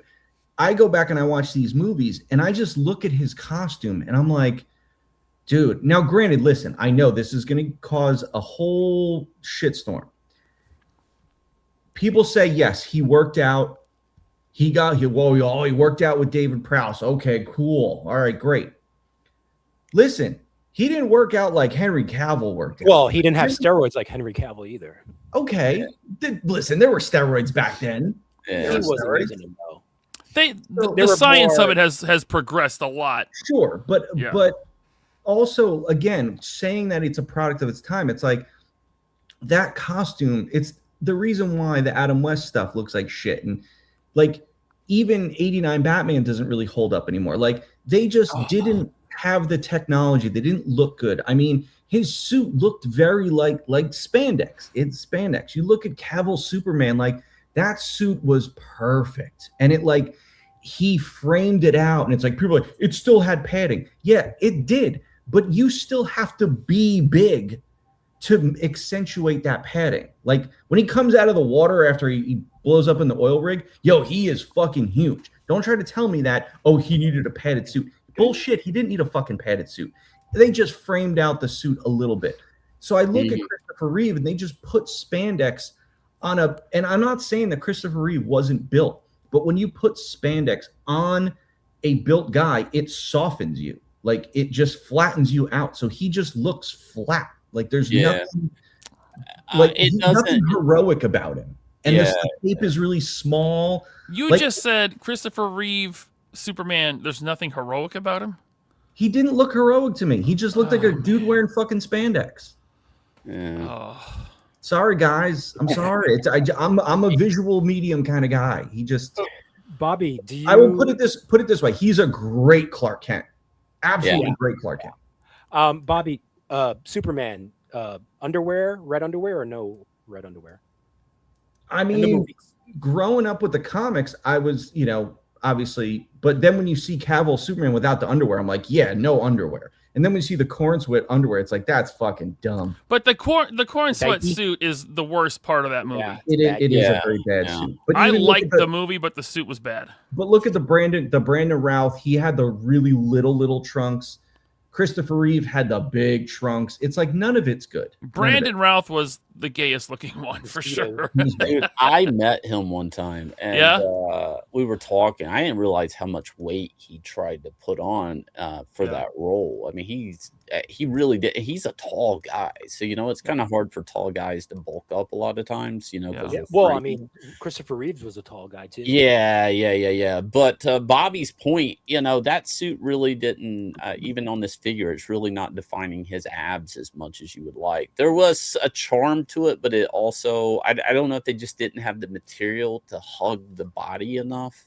Yeah. Like, I don't know if it needed some sort of adhesive on the inside to really stick to the body more. Like, I don't know. I don't like it. But I mean, this stuff never, like, I don't know what is the best suit that's been made in a superhero film that translates really good. I'm talking without the CGI, the special effects. I think the Affleck Batman is one of the best. Yeah, I agree. Yeah. I like 89 Batman too. I'm sorry, Bobby, but no, you know what? I like 92 Batman better than 89. It doesn't hold up. Like the movie or the suit?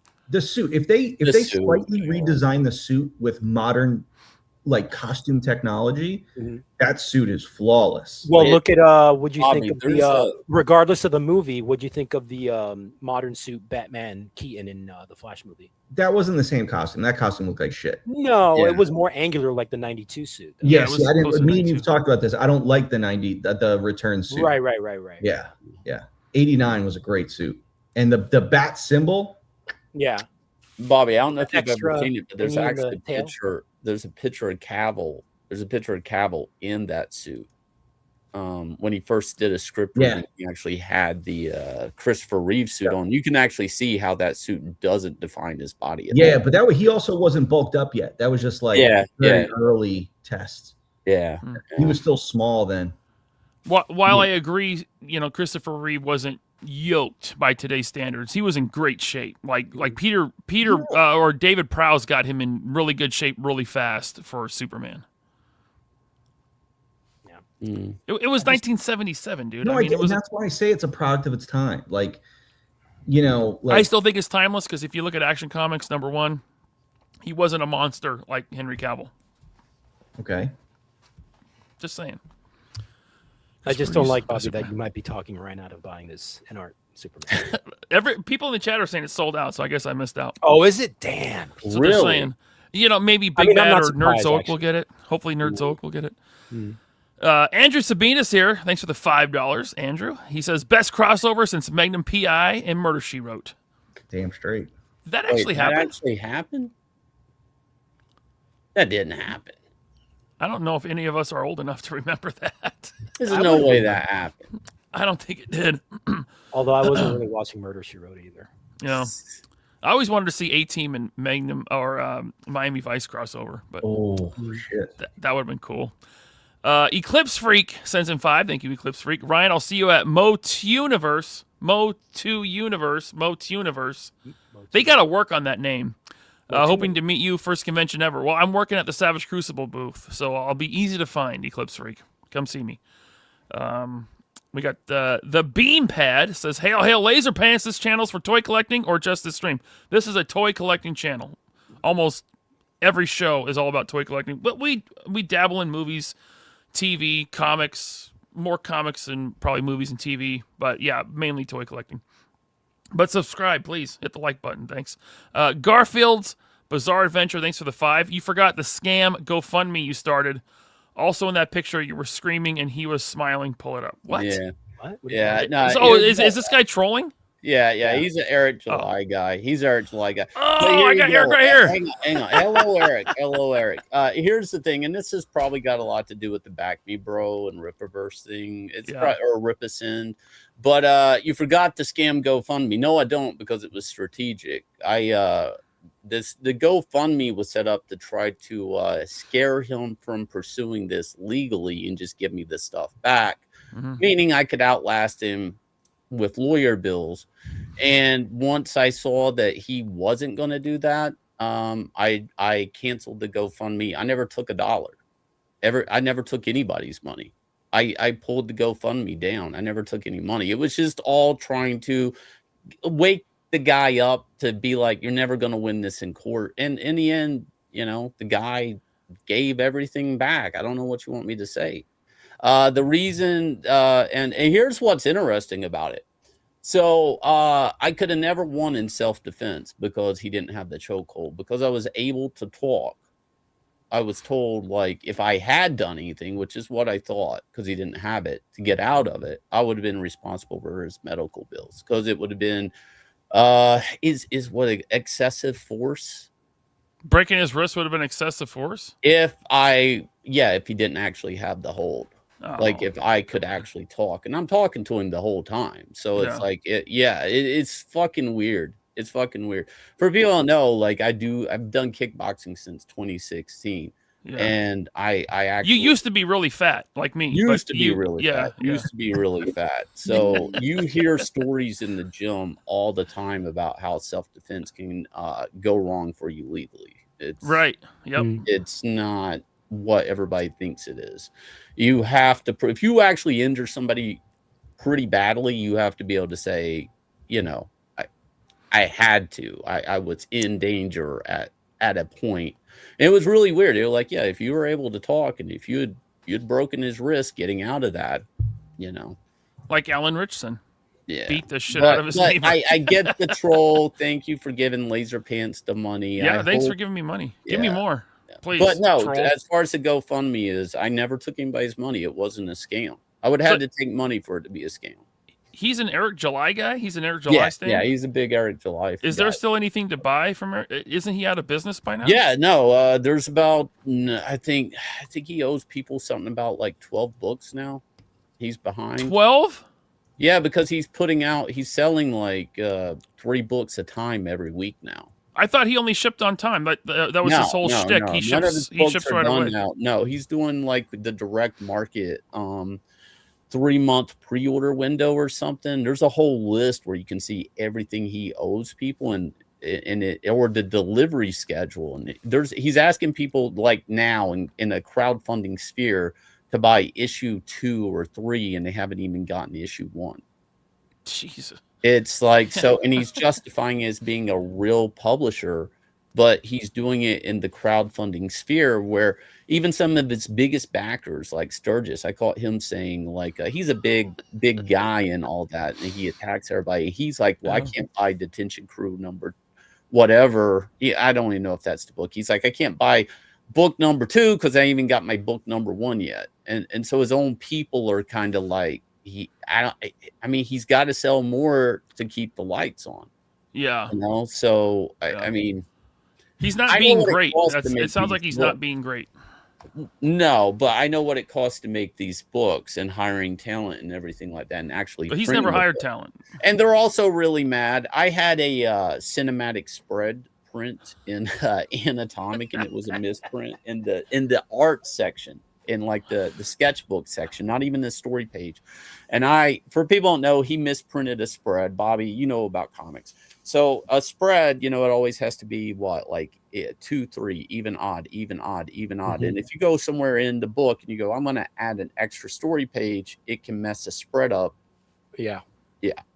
So he basically did that like an idiot. And then he shipped all of them out and then told everybody it's something new. It's called a cinematic spread, where you have to turn the page to see the and, sounds like and this is after he shipped every single book out from his thing. Now, that happened to me in a sketch section of a book, only because, and this is why they're really mad. And here, I got one here. So all right. So I had 2 pages, and this is a sketch section. So this isn't the story page. So this is part of the spread. And I read it when I was putting my sketch section together as a single page. But actually the other half of this is other half of the spread is, I'm sorry, over here, right? Which is a standalone whatever. Now the page in the actual book, and this is why you have the trolls in here super chat, because they're really upset that I did this. I've heard, yeah. So this is the actual spread in the book, how it's supposed to be presented, right? Cool. So I decided to pulp this entire run.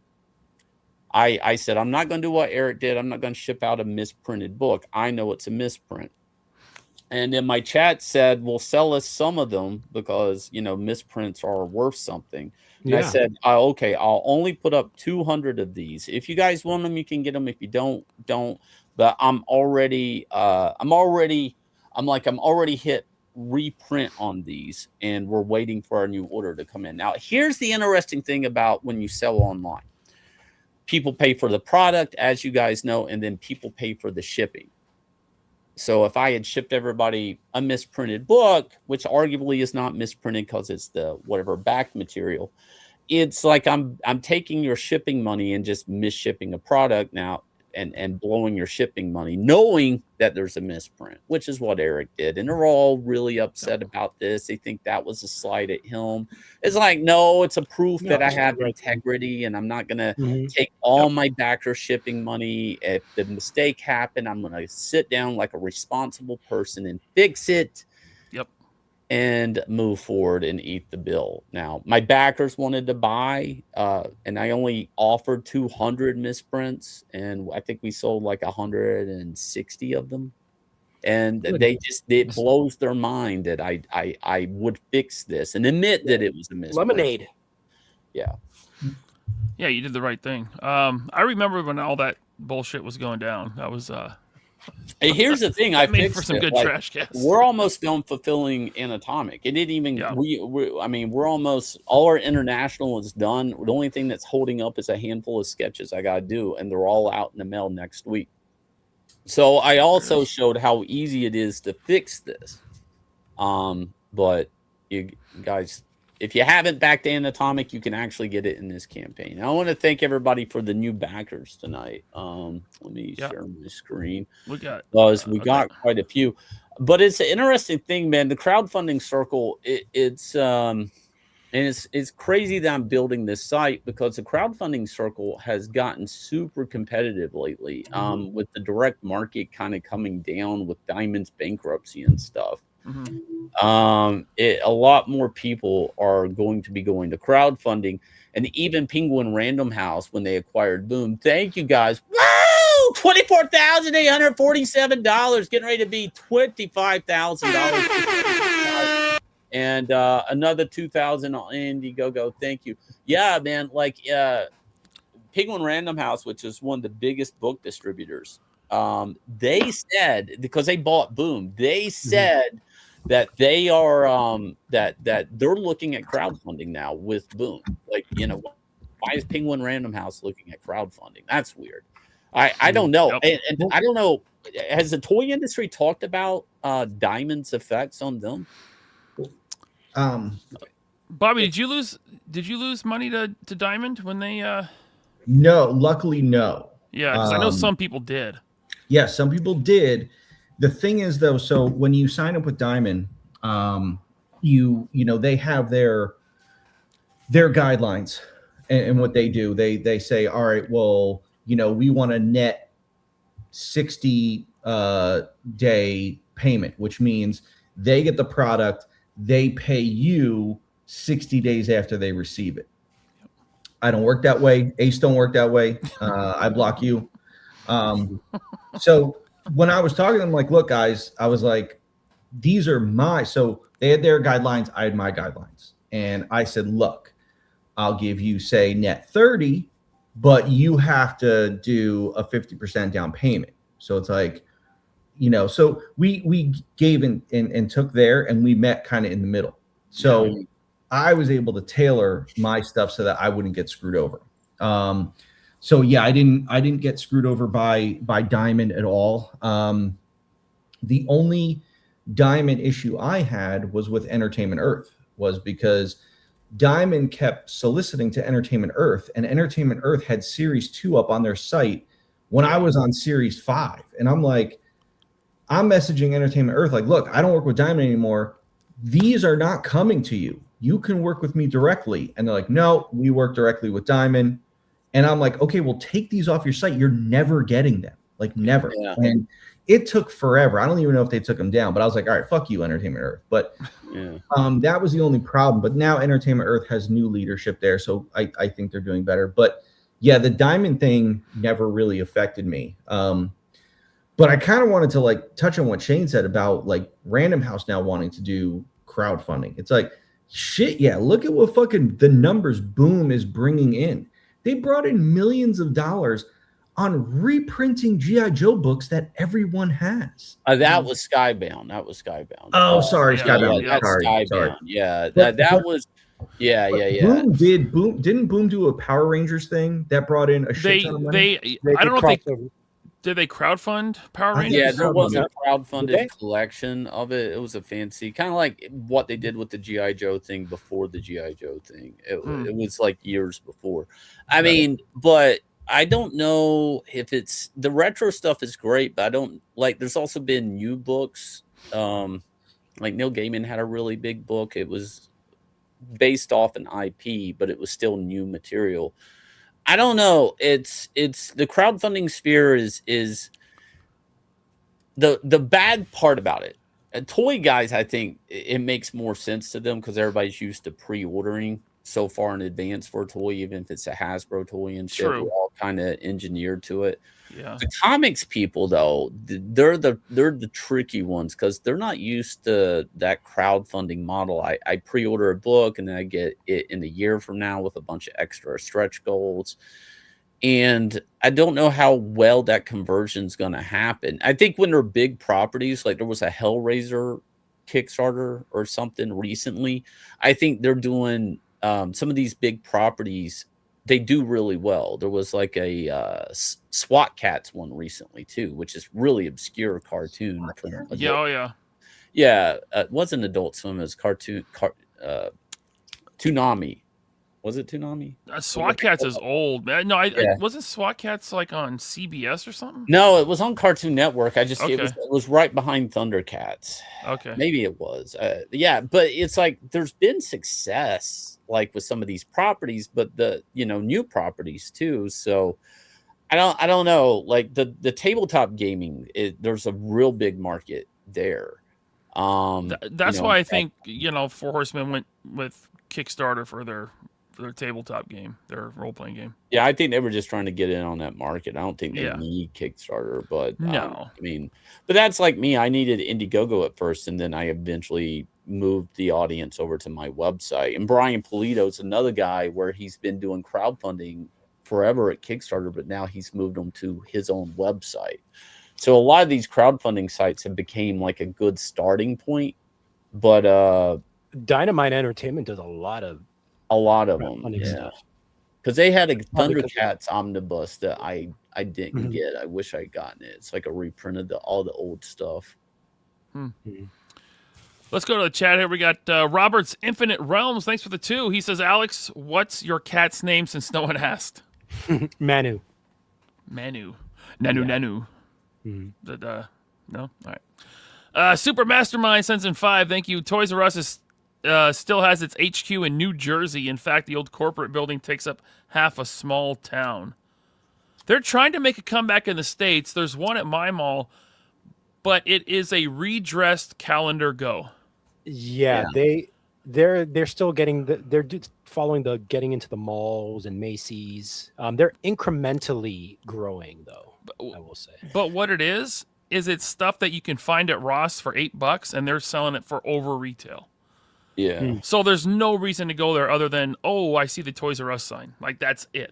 Yeah. It's they're trying to pull you in with nostalgia. The inside of the stores, the ones I've seen, they all look like Calendar Go. They suck. That is such a weird, because when I go overseas, like if I go to Singapore or whatever, they're huge. Like the stores are there and they're better than, I mean, but they are in shopping malls there. But they have the best, whatever, Japanese toys, American toys, the best Transformer displays, whatever. Yeah.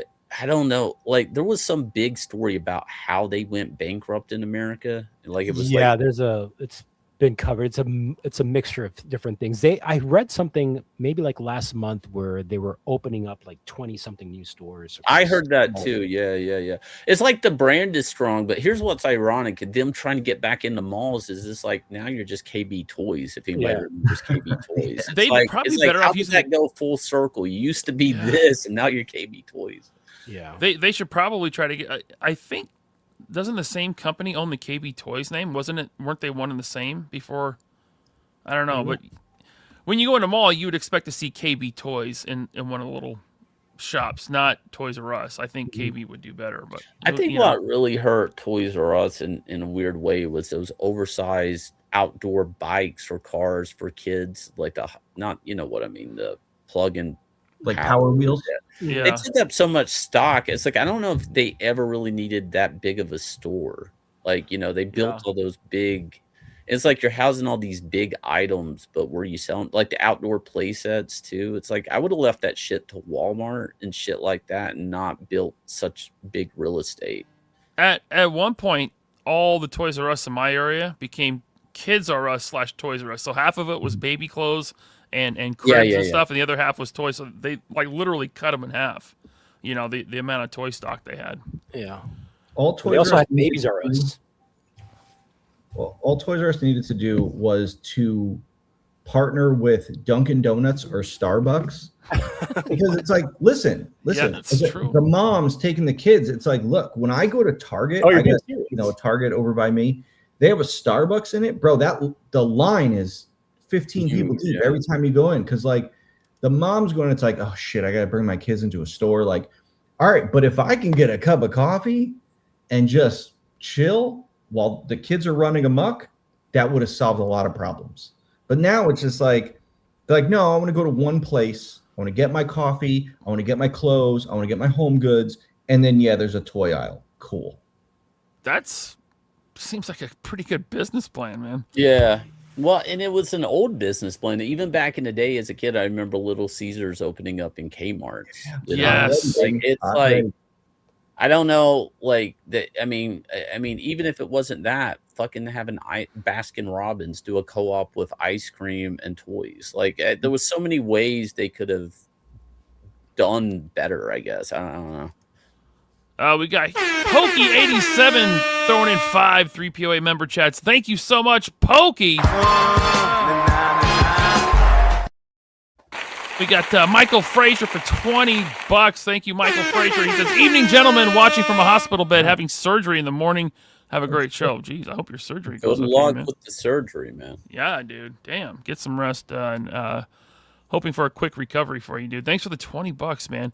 JJT writes, I love this guy's channel. Thanks for the $2. He says, Shane, will we ever get a 232 or Razor figure?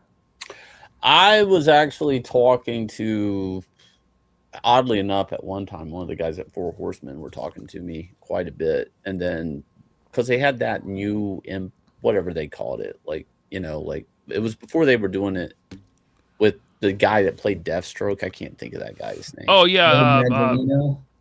Yeah. So before when they first announced it, one of the Four Horsemen guys, I don't want to single out which one, was at my booth and really excited with how much money I was raising on Inglorious Rex. And there were parts that we could have reused on the brute scale figure and stuff like that. And he was like, yeah, here's my card. We got to talk. And then they were all about it. And then all of a sudden one day it was like, no, we're doing Rockstar Hollywood guys and whatever. So I was thinking about doing like more of like a giant PVC, kind of like the McFarlane ones. And I got in touch with the guy who had done one and was looking at that, but then all the tariff stuff happened and I just kind of pulled back on that. And we haven't looked at it since. I actually like the McFarlane statues for what they are, you know, and I go back to collecting Bowen statues, and I for the price point and what they are and some of the paint jobs, I'm actually kind of happy with that. Outside of that, I have no plans. If you ever do action figures of 232 or any of the Rexes, keep them in scale with like the Hiya Toys stuff and the Bandai Monster Art stuff. Yeah, I mean, scale is really important to collectors. Like, I know. Yeah, that would be cool. Yeah. I actually like the Hiya stuff. It's great. Dude, the Hiya stuff is really cool, and they're like half the price. Half the price, dude. Yeah, I don't understand how they're that cheap for what it is, especially the SH art stuff. Because I have like a Godzilla collection of SH stuff I've never opened. I just keep them. I like these characters. I want them. Dude, And feel SH like is huge overseas. I mean, Oh, it's yeah. like it's Yeah. fucking Well, everything. Like, you know, yeah, I mean, Monster Arts is just a subline of their other huge. Bandai is a Yeah. Bandai. Yeah, Yeah. Bandai, yeah. Bandai. Monster Arts to me, like I've had some, they seem over-engineered. Like they overcomplicate the articulation. Yeah. Haya seems just to keep it simple and it just works better, you know. So Yeah. maybe that's why it's half the price. We got Honey Badger here. Thanks for being a member for 28 months. He says, "Hey Bobby, you buying the Inart Superman?" Bobby, I'm good. come on, Yes. Bobby. Missed the first half of the. You gotta get that that Cavill one they teased. That Cavill one looks really good too, dude.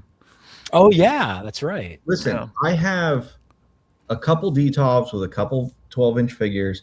I bought the Blitzway Fight Club 2-pack. Yeah, Yeah, I remember you yeah. showed me that. Amazing. And I've never taken it out of the box.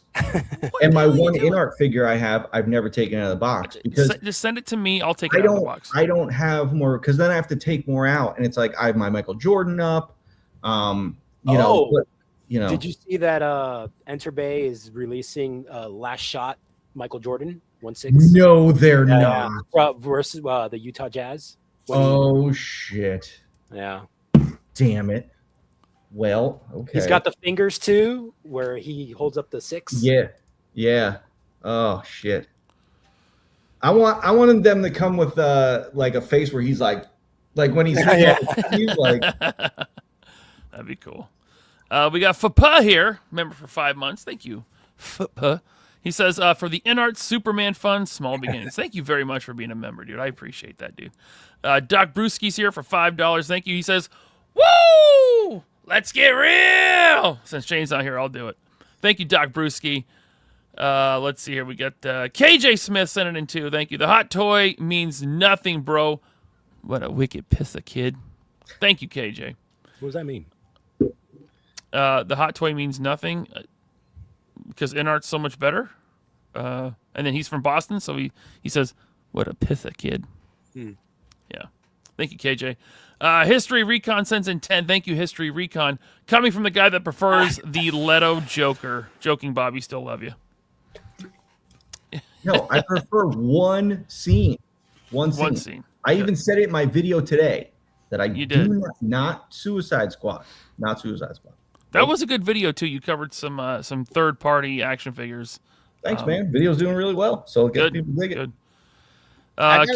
Go ahead. I got a quick question. I'm curious. What do you guys think about McFarlane basically losing the DC line to Mattel? You think because I saw the Mattel figures, it's like you guys are just going back to the same bulk. Well, they're also not very collector-ish. Like, yeah, they have extra articulation, but they're not like highly articulated like Marvel Legends figures. Because that's the kid line they've showed. That's like the basic kid line they showed. They haven't shown the collector stuff yet. Oh, really?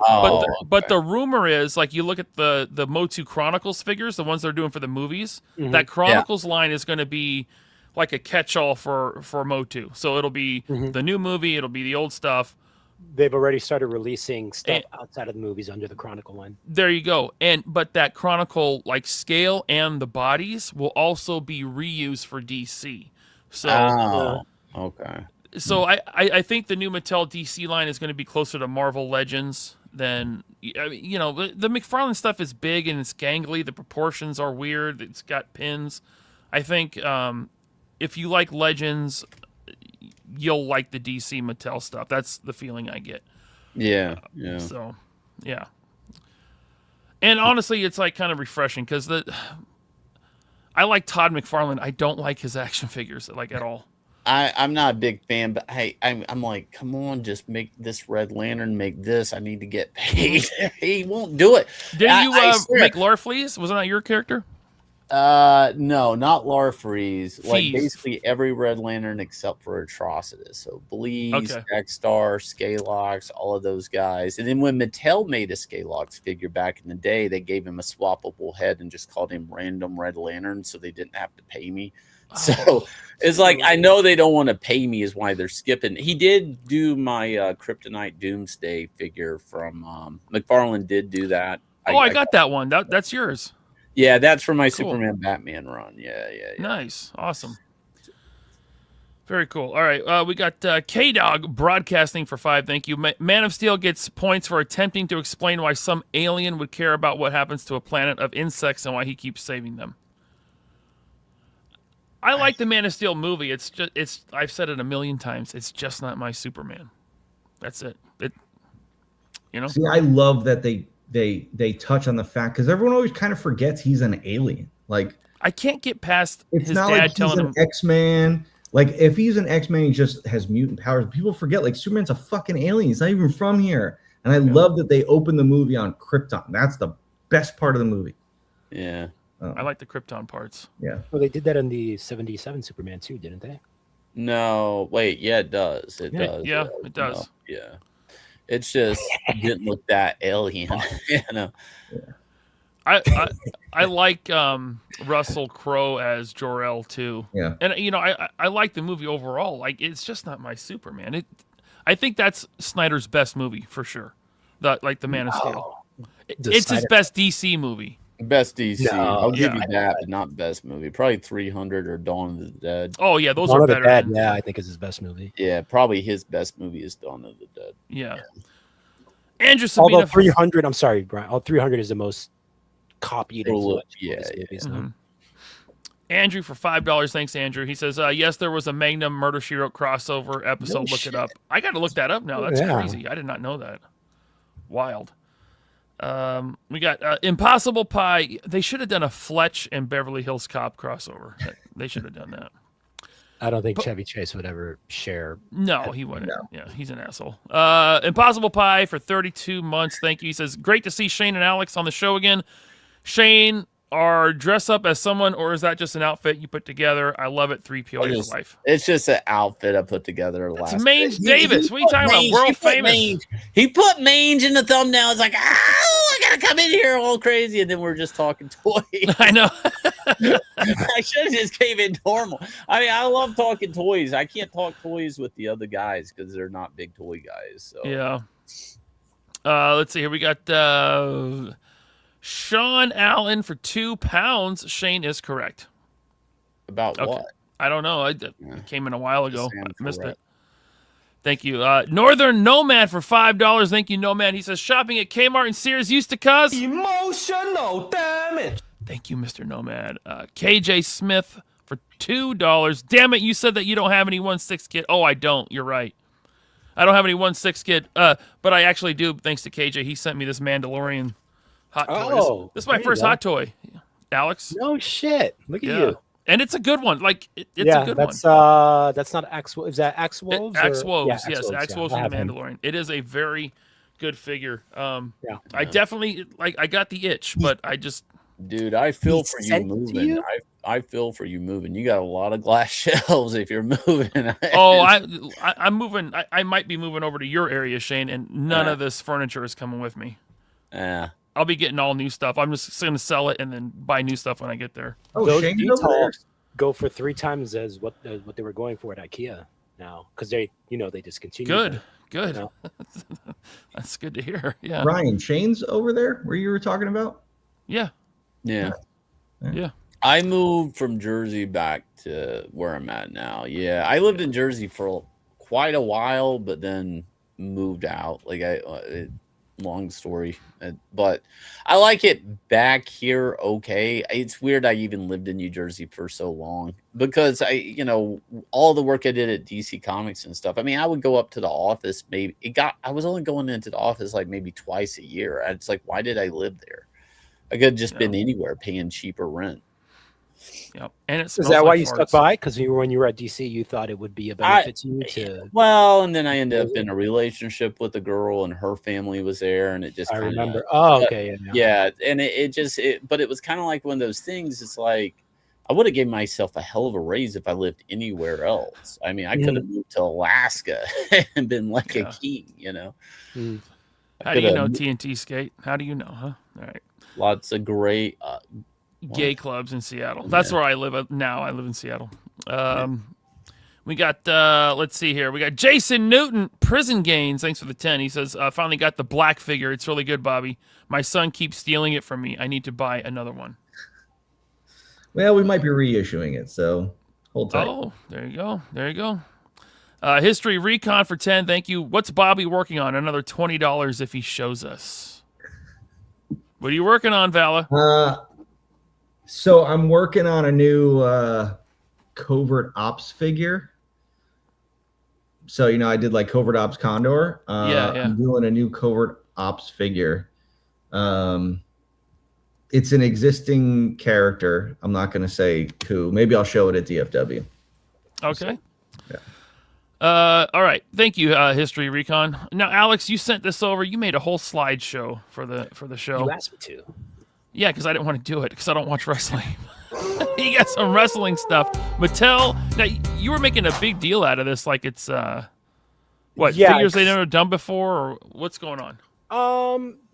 Yeah, there's some of them that they haven't done before because they just some wrestlers just got their like Legends license or whatever, like Demolition. But these guys, the thing that sucks, you see that rocker Shawn Michaels, Bobby?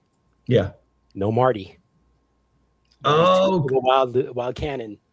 But it's right. He doesn't have a Legends contract. no, I don't know if you remember the Rockers guys, Ryan and Shane. Yeah. No, that was the tag team. Yeah, the Right? tag team. Yeah. And they haven't put out his partner because his partner is he's doing drugs on Facebook and he's talking about, banging like underage girls and stuff. So he has yet to get a Legends deal.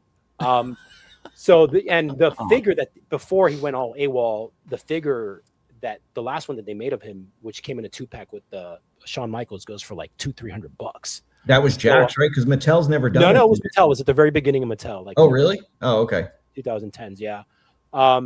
So yeah, then you got the blue outfit, Hart Foundation in the back with the Jimmy Hart, which is a Build-A-Figure.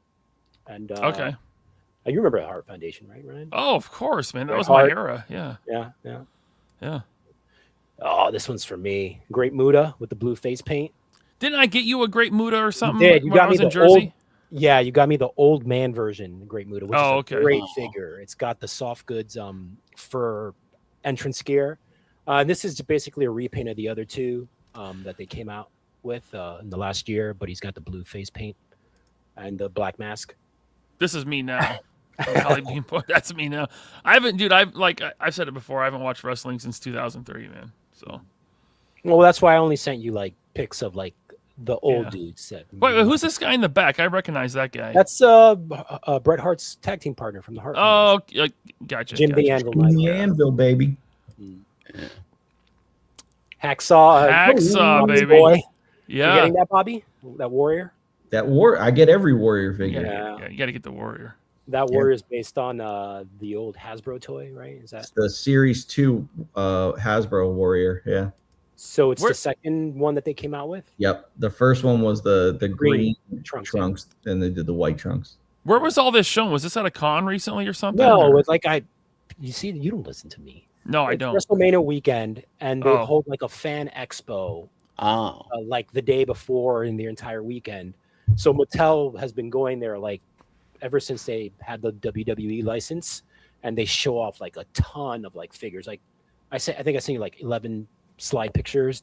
There's like so many more that you wouldn't even know who they're talking about. Bull Nakano, remember her, Bobby? From No. I barely remember her. It's like deep cuts. She was around when in the mid 90s when Alundra Blaze was like champ, the women's champ, and then they got rid of the women's division until it came back in the Attitude Era. I bet She was like you that figure gets canceled. No, dude, it's about to hit stores any day. Really? Now. Yeah. It's like Chief J Strongbow. Remember they canceled that figure? Yeah. No, this one's for sure. Because the dude that is like the lead guy in charge of this line, he loves like Japanese women's wrestling and women's wrestling. So he's the one that made that Great Muda figure that you got me, Ryan, come to fruition. Hacksaw Jim Duggan is still beefing with Doink the Clown. Yeah, they got in a shoot fight, like a real fight in the ring. Really? Yeah, this is years ago. Oh. Yeah. Wasn't Hacksaw Jim Duggan like involved in a shooting or something at his house? No. Oh Was it- yeah, he stopped like an intruder or something. Yeah, like he like shot a Yeah. guy. Yeah. Yeah. So this is Not this was- kayfabe. Yeah.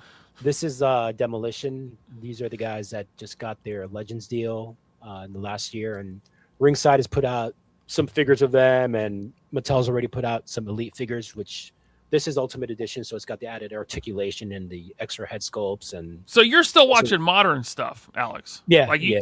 Oh, okay. Mhm. Because I've only heard like WWE now is like trash. Like everyone that talks about it tells me it's trash. No, it's just tough to compete and be as popular when like Stone Cold and The Rock and those guys were around. Like Yeah. ratings, the That was the money that they best. made during that time, it doesn't compare now to like an average Nielsen rating for like their Monday show is like 2 million. Back when Yeah. like Stone Cold was around, he was like pulling like 4, 5, 6 million people. Yeah. Mhm.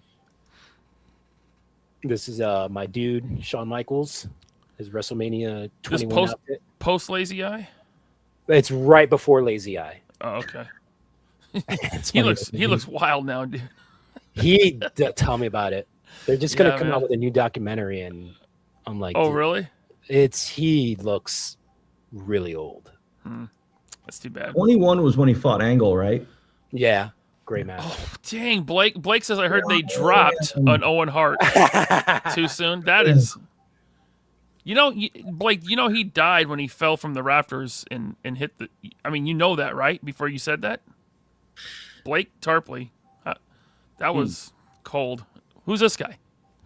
That's Shawn Michaels from WrestleMania 10. It's just a re-release, Okay. but he comes with like this ladder from like his famous ladder match versus Razor Ramon. That's a short ladder. A little too short, right? Oh, here we go. Now we're talking. I gotta get this, Bobby, just for the what shirt and the Yeah. skull belt. What? Yeah. I But the got- interesting thing is they have him in a what shirt with one knee brace. That never Yeah, you fucking got happened. two. Yeah. It's like, dude, come on, guys. Come on. Oh, you This- got one. This is your fault. Like both Best- you and Bobby had it on your list for 2025, and so I Best went and got Austin one. figure. Yep. Yeah, no, it looks really good. Yep. Yeah, I'm glad to have it. He's one of my favorite wrestlers of all time. Probably my favorite wrestler of all time. But this one's great because it's got the smoking skull belt. Yeah. And I think, are there any different head sculpts for that? Yeah, there's like two. Oh, they're Yeah, all the it's same. double head I mean, sculpt. yeah, that one that's on the buck is different. Is like that smiling. Smiley, yeah. I'm gonna Yep. get it. Looking good. All right. Let's see here. Next slide. Goldberg. Gross. I hated Goldberg. I hated Upgrade. all wrestlers with gold in their name. Gold Dust, Goldberg. You Everyone see should Rockabilly in the back. Yeah. Hey, guys, we got another guest joining us right now. I don't know what like music to play for him. Here we go. We got comic artist legend Ethan Van Sciver. Welcome to the show, Ethan. How you doing, man? Hello, everybody. Hello. Can you hear Welcome. me? Am I okay? Yeah, I sent you the link earlier. I'm like, hey, I'm having Shane on. I'll send Ethan the link, see if he wants to come in. So I know. I do. Wherever Shane goes, I want to go too. I want to like look at Shane's face right now. He's like, why? Why can't I do anything without this guy? are you sick? Yes, very sick. Oh my god. I've had the flu like all week and everything. My voice is mostly gone, but I got your invitation. I wanted to come and at least meet Alex. I wanted to meet Valaverse. Bobby, how are you? What's up, man? It's good to see you. You Now, too. I don't know if you guys want to talk about it, but you guys have talked a little bit about making toys together with the Salamandroid, Yeah. maybe at some point. We got to make it happen. Yeah, it's gonna be. It's a next year thing. It's not a this year sure. thing. Yeah. But yeah, I will work it out because I love what you guys do, and I Thanks, think man. your toys are superior. So I think we can make something awesome together. yeah, I do too. That's a huge undertaking too, because Salamandroid is a huge character. Yeah, he's going to be 18 inches tall. Like that's the plan is 18 inches, fully articulated with a tail. Yeah. I've got a great sculpt already, but you guys could look at it and see what you want to do. We would crowdfund it and then just give it to you. Yeah, Loading Shot says, Shane, why can't you be energetic? I'm not want to interrupt anybody like Ethan just Well, we are here to talk about Inglorious Rex Second Chance Campaign, Volume 3. You got a couple backers since the last time we brought it up, man. That's nice. Actually, let me hit refresh on this. Is this my screen or yours? This is yours. Okay, let me hit refresh here. Yes, we have. We're like one backer away from $25,000, and that's just on our website. There's another 2,000 over here.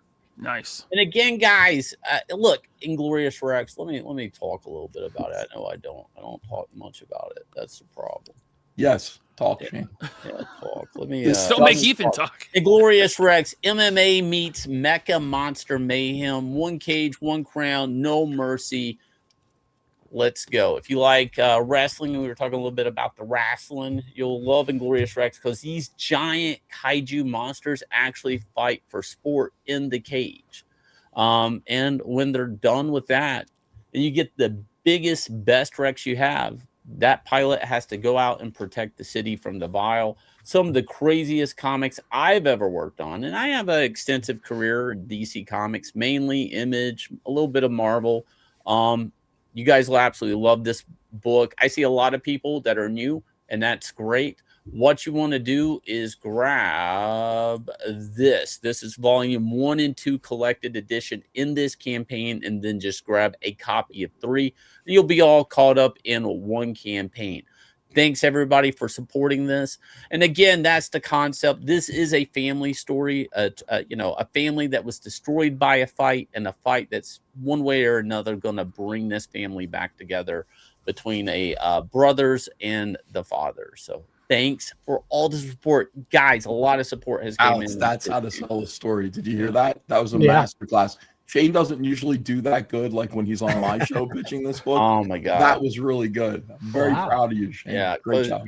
Yeah. You didn't interrupt me this time. I got it out. Thanks. I waited. Yeah, it's awesome. Great job. Just for my audience, I want to say, like, I have these books. I've read them. I don't have 3 yet, but I have 1 and 2, Inglorious Rex 1 and 2. They're a lot of fun. The artwork's beautiful. The story is awesome. Check them out. The link's in the chat. Katie's dropping it. Zakanan's dropping it. Go check it out. I highly recommend it. It's something different. It's not just another Spider-Man or Batman book. It's an original IP from an indie creator. You know, it's weird. So when I first started making this book, which was, I don't know, is it 2021 or something? I don't know. So when I first started making this book, I was like, you know what? I love Godzilla, but what I hate is they rarely have good stories. Mm-hmm. Like the human characters. And I was like, how can I fix that? Like, if I want to make a kaiju book, and it's not so much about the kaiju. I don't want to spoil the book if people haven't read it, but the mechanics I've set up between Alex piloting his late brother's Rex, it seems like there's a soul or echo of his brother in the subconscious of that Rex awakening. And I build this family drama into this idea of this crazy world where monsters have to fight for sport and protecting the city. So, I mean, the world itself is pretty extensive and crazy, and I get to build off of it with Anatomic and the supplementals and all of that. But in the end, through all the world building, I have to have a believable protagonist that you can get behind in this and put him in uncomfortable situations and situations he might not come out winning. Mm-hmm. So a lot of people have liked it, and it shows, because this is our top funding Inglorious Rex book so far. I think is at $327,000 right now, which is huge for us, from maybe 28, because it originally ended at $301,000. So a lot of people have committed to buying this series, so much so that we were able to do Anatomic, and it made about half, which is great for a spinoff. And a lot of people were loving Anatomic that have read it. Awesome. There's the QR code on the screen. Thanks for bringing that up, Scott. Right there. You can go to 9livescomics.com and back this. Pick up the first 2 stories. I'm telling you, it's awesome. You will not regret it. Beautiful artwork. And Anatomic was drawn by Anthony Gonzalez Clark. I got one of his prints. He drew a cyber frog that I bought from him. Amazing artist. He's beautiful. Great. Yep. He is a really big up and coming artist. I worked with him on all the way back with an Extend, and then I worked with him on 232 Beast Mode, which is another book that's in this campaign that's separate. It actually has an Aaron L. Fetchy cover. They're printed already. Another one. Full screen on me. So this is in the campaign. This is probably the second time I worked with Anthony, and I've had this book done for a while.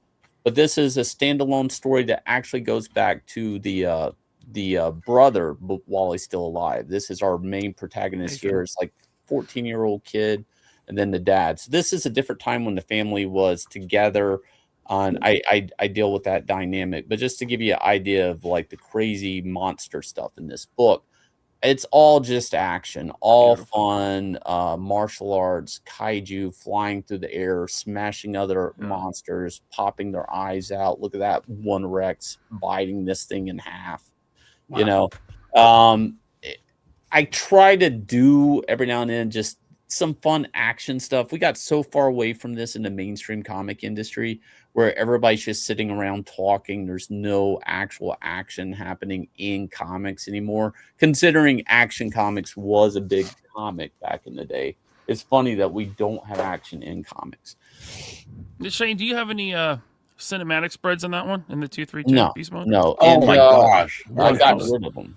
Just wondering if you have any cinematic spreads. No. Okay. Asking for a friend. Just asking. Asking for a friend. He's not going to copyright strike me, is he? Because I got this thing on screen. He might. Oh, God. I got it from the ripoff first guy like a year ago, and he sent it to me like a month ago. Finally. Oh shit! I donated to his what kind of dog was it? It was Beagles. I didn't know Beagles. this. He's like, I have a charity for beagles. I said, why beagles? I don't know. Why not just dogs in general? Right? Yeah. They like abuse and do like lab tests on beagles specifically. Oh, no. I don't know why. So he cares about that. So he had a beagle himself. So he was charity for beagles. Yeah. Why would they use beagles? And besides that, they're small, kind of. I don't know. Like it sounded horrible to me. I understand why he's concerned about that. I don't believe in animal testing. I'm an animal rights activist. Get ready for 28 days later. I'm bringing it. Yeah. All right, guys. Well, we're going to wrap this up. I'm going to head over to the after show for members only. I appreciate you so much for coming on, Shane. That was awesome, man. Thank you for having me on. It's always a pleasure. I want to thank everybody for backing. And it's been a good time. It was good talking to you, Bobby. And of course, Alex, as always. Yeah, good to real quick. All three of you guys all went to school with PTP, right? Oh God. Yeah. Okay. Unfortunately. And here's the fucked up thing. I just want to really, and Alex can back me up on this. Mm-hmm. PTP says me and him knew each other in school. I knew Alex, and I just knew and Patrick standing behind Alex. Right, that's it. You know why? It's because whenever we would run into each other was mainly at New York Comic Con. And the art store, or the art store, but that's at the very beginning. But I mean, when we would meet at conventions, it was mainly at New York Comic Con, and the reason he would be there is because I would help him. I would actually split a table with him. So because he didn't have the credentials to get his own table at Artist Alley, up until the point where he started putting too much of his shit on my table, and I was like, dude, you got to get your own table because And plus, get your knockoff Transformer out of here, man. He was starting to steal customers from me too. So it's just like, dude, just do your own thing. Get the fuck out of me. Yeah, that's all right, Shane. PTP hated me in school. Never talked to me. Hated me. Yet once he found out I started working for Hasbro, it was like I couldn't get that dude's mouth off my balls. Yeah. He is an interesting guy. Like he's like Not a perfect example of a parasite. Like he is, and he jumped from he was my tapeworm. He jumped from your balls and then jumped to you. Dude, I remember one of the coldest things I've ever seen. We're out to dinner. Me, Bobby, Jordan, Ace from Ramen Toy, and Patrick. We're at dinner at PowerCon in Ohio. And the checks come, right? They bring us separate checks. And Bobby grabs everyone's check and puts his credit card on them, except Pat's. And Pat's sitting there like, and I look at Pat, and it's like so awkward. This is before all the bullshit went down. I didn't invite that motherfucker, and I'm certainly not paying for his fucking ass. Yeah, I know. It was awesome, dude. Yeah. We had a good laugh about it later. He ended up burning that bridge with Ace, too. Yeah. Yeah, He that just has was he has a crazy. history of just burning bridges with everywhere. It's just like his only talent is being able to ingratiate himself with people up until the point where they find out what really. I mean, it took me 15, 20 years because I gave him too much of the benefit of the doubt. He lived in Florida, I live in New York, so it's not like we saw each other every day or every other day. Yeah. Is he charismatic? Is he If you could- particularly like? Because I mean, I'm watching him work his way through some of my friends and taking some of my friends away from me, and I wonder if it's like, because I never noticed any particular charm or charisma about him, but he is able to do that, and I don't understand why at all. Like people don't see that, and he introduces personal physical problems into the situation that then gets you to feel bad for him, and then that comes up usually right away. So you already kind of get a soft spot for that, which the is roof normal. on my house caved in. You know, Yeah, and everybody- he's just a bullshit artist, to be honest. I mean, he's like he. This is something to do with you, Ethan. Like, I remember when he first started hanging out with you guys, and I told him that, you know, like the first time I told him that I wasn't gonna go on his show, and he said something like, "Oh, you know what? I told Ethan Van Sciver about how you were treated at Aspen, because I had bad situation with Aspen at the very beginning when I was like a rookie." And he's like, he thought that was like the worst thing, and he's like, he wants you to come on his show. And I guarantee you, Ethan, you had no idea who I was.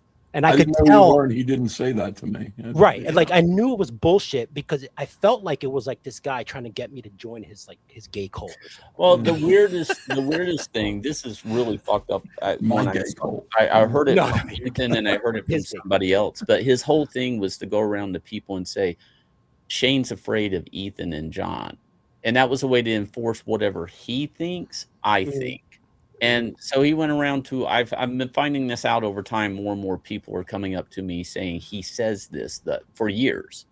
So like when he says that to everybody, whatever he's saying that he wants or he thinks, everybody thinks I'm with him on it. And it's like, I don't know, man. He's got his He way. likes to use people that have more credibility than him in the comic book industry. He befriends them, and he likes to use that to further his clout with people. Yeah. Like that's like that whole thing that happened with like I saw a video that Ryan sent me in your response to like that whole thing that happened with Evan Posios, the co-creator of Johnny Phantasm. Like I was like, why is Shane asking Evan if he can continue to do Johnny Phantasm? It's because you're Shane Davis, the comic book artist. Evan knows who you are, so he thought that maybe if you spoke on his behalf, that would sway Evan. But Evan is a good guy. He was gonna let him do whatever he wants with the book, anyways. But you see what I mean? Like that's how he uses his friends. Yeah. And it was Oh, weird. He didn't even create Johnny Phantasm. Sorry, Shane. He co-created it. See, that was the one thing I said. I always said, well, this is an interesting looking character. He created Johnny Phantasm, so there's something there. He had, you know what I mean? Like it's not easy to create a character that looks as good as Johnny Phantasm. That's Boom. Thank you. 25K, guys. Woo! Real quick on that. Only reason I contacted Evan is because I wasn't paid for the cover I did for him for a long time. And I'm like, okay. And he's like, I need you to go to Evan about it. And I'm like, what? For me? I'm like, I can't talk to him. Can you go to him for me? And I'm like, and I was like, why in the fuck am I having to go get in between your spat? I'm like, and I barely said two things to Evan, and then he's like, yeah, it's fine. It's like, nah, dude, I don't really care. I don't. Yeah, no, Evan is a great guy. Like no, he's a good guy. Evan's a good guy. I was on stream with him. I thought he was nice. He's a really great guy. He pays his talent. The people that he commissions, and Patricia just fucked him over. Like, he didn't want to.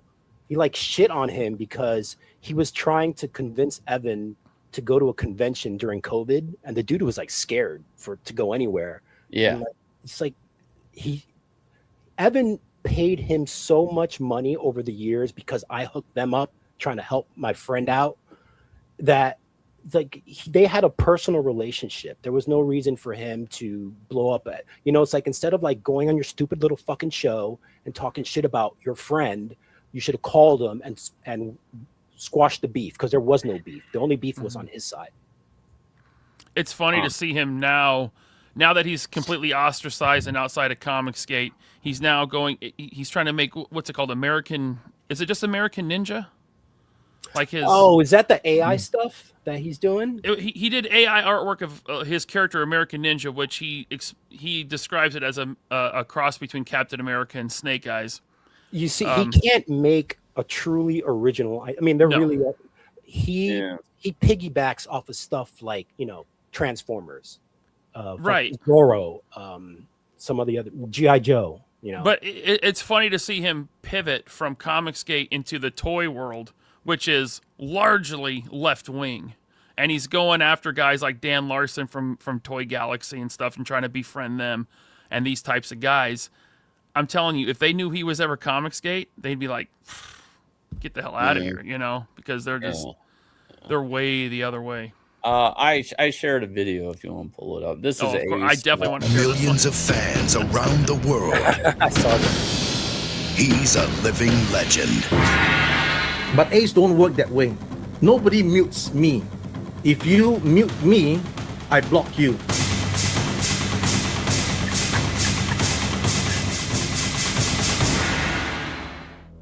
But Ace don't work that way.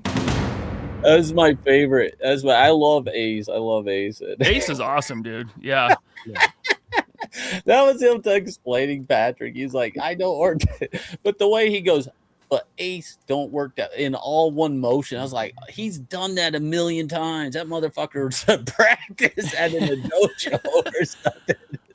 Dude, when Pat turned on him, he was reaching out to me because he knew I didn't like Pat and I wanted nothing to do with him. But he was still kind of like business partners with him. And he reached out to me. He's like, Ace was basically like, yeah, I guess you were right. I'm like, yeah, I was right. He's like, we were on your show like a year or two before saying like, watch your fucking back, man. Because he eventually just ends up fucking people over. You would think though, after the fourth time of fucking people over in his life or pissing people off, he would start to like figure out. No, it's funny. Like he would restructure his social system. No, he can't. And I think it's what Ryan said. You said he's a what did you call him? Not a narcissist. You called him like no, that too. Yeah. No, it's he's not. He's just not wired that way, Shane. Yeah. Yeah, he's dumb. I think he believes his own bullshit, to be honest, at this point. D Artist 321, thanks for gifting a 3POA membership. Much appreciated. Thank you so much. Well, he's got a stellar project manager now. So, what is this about? The project manager that he got? Dave Vonner.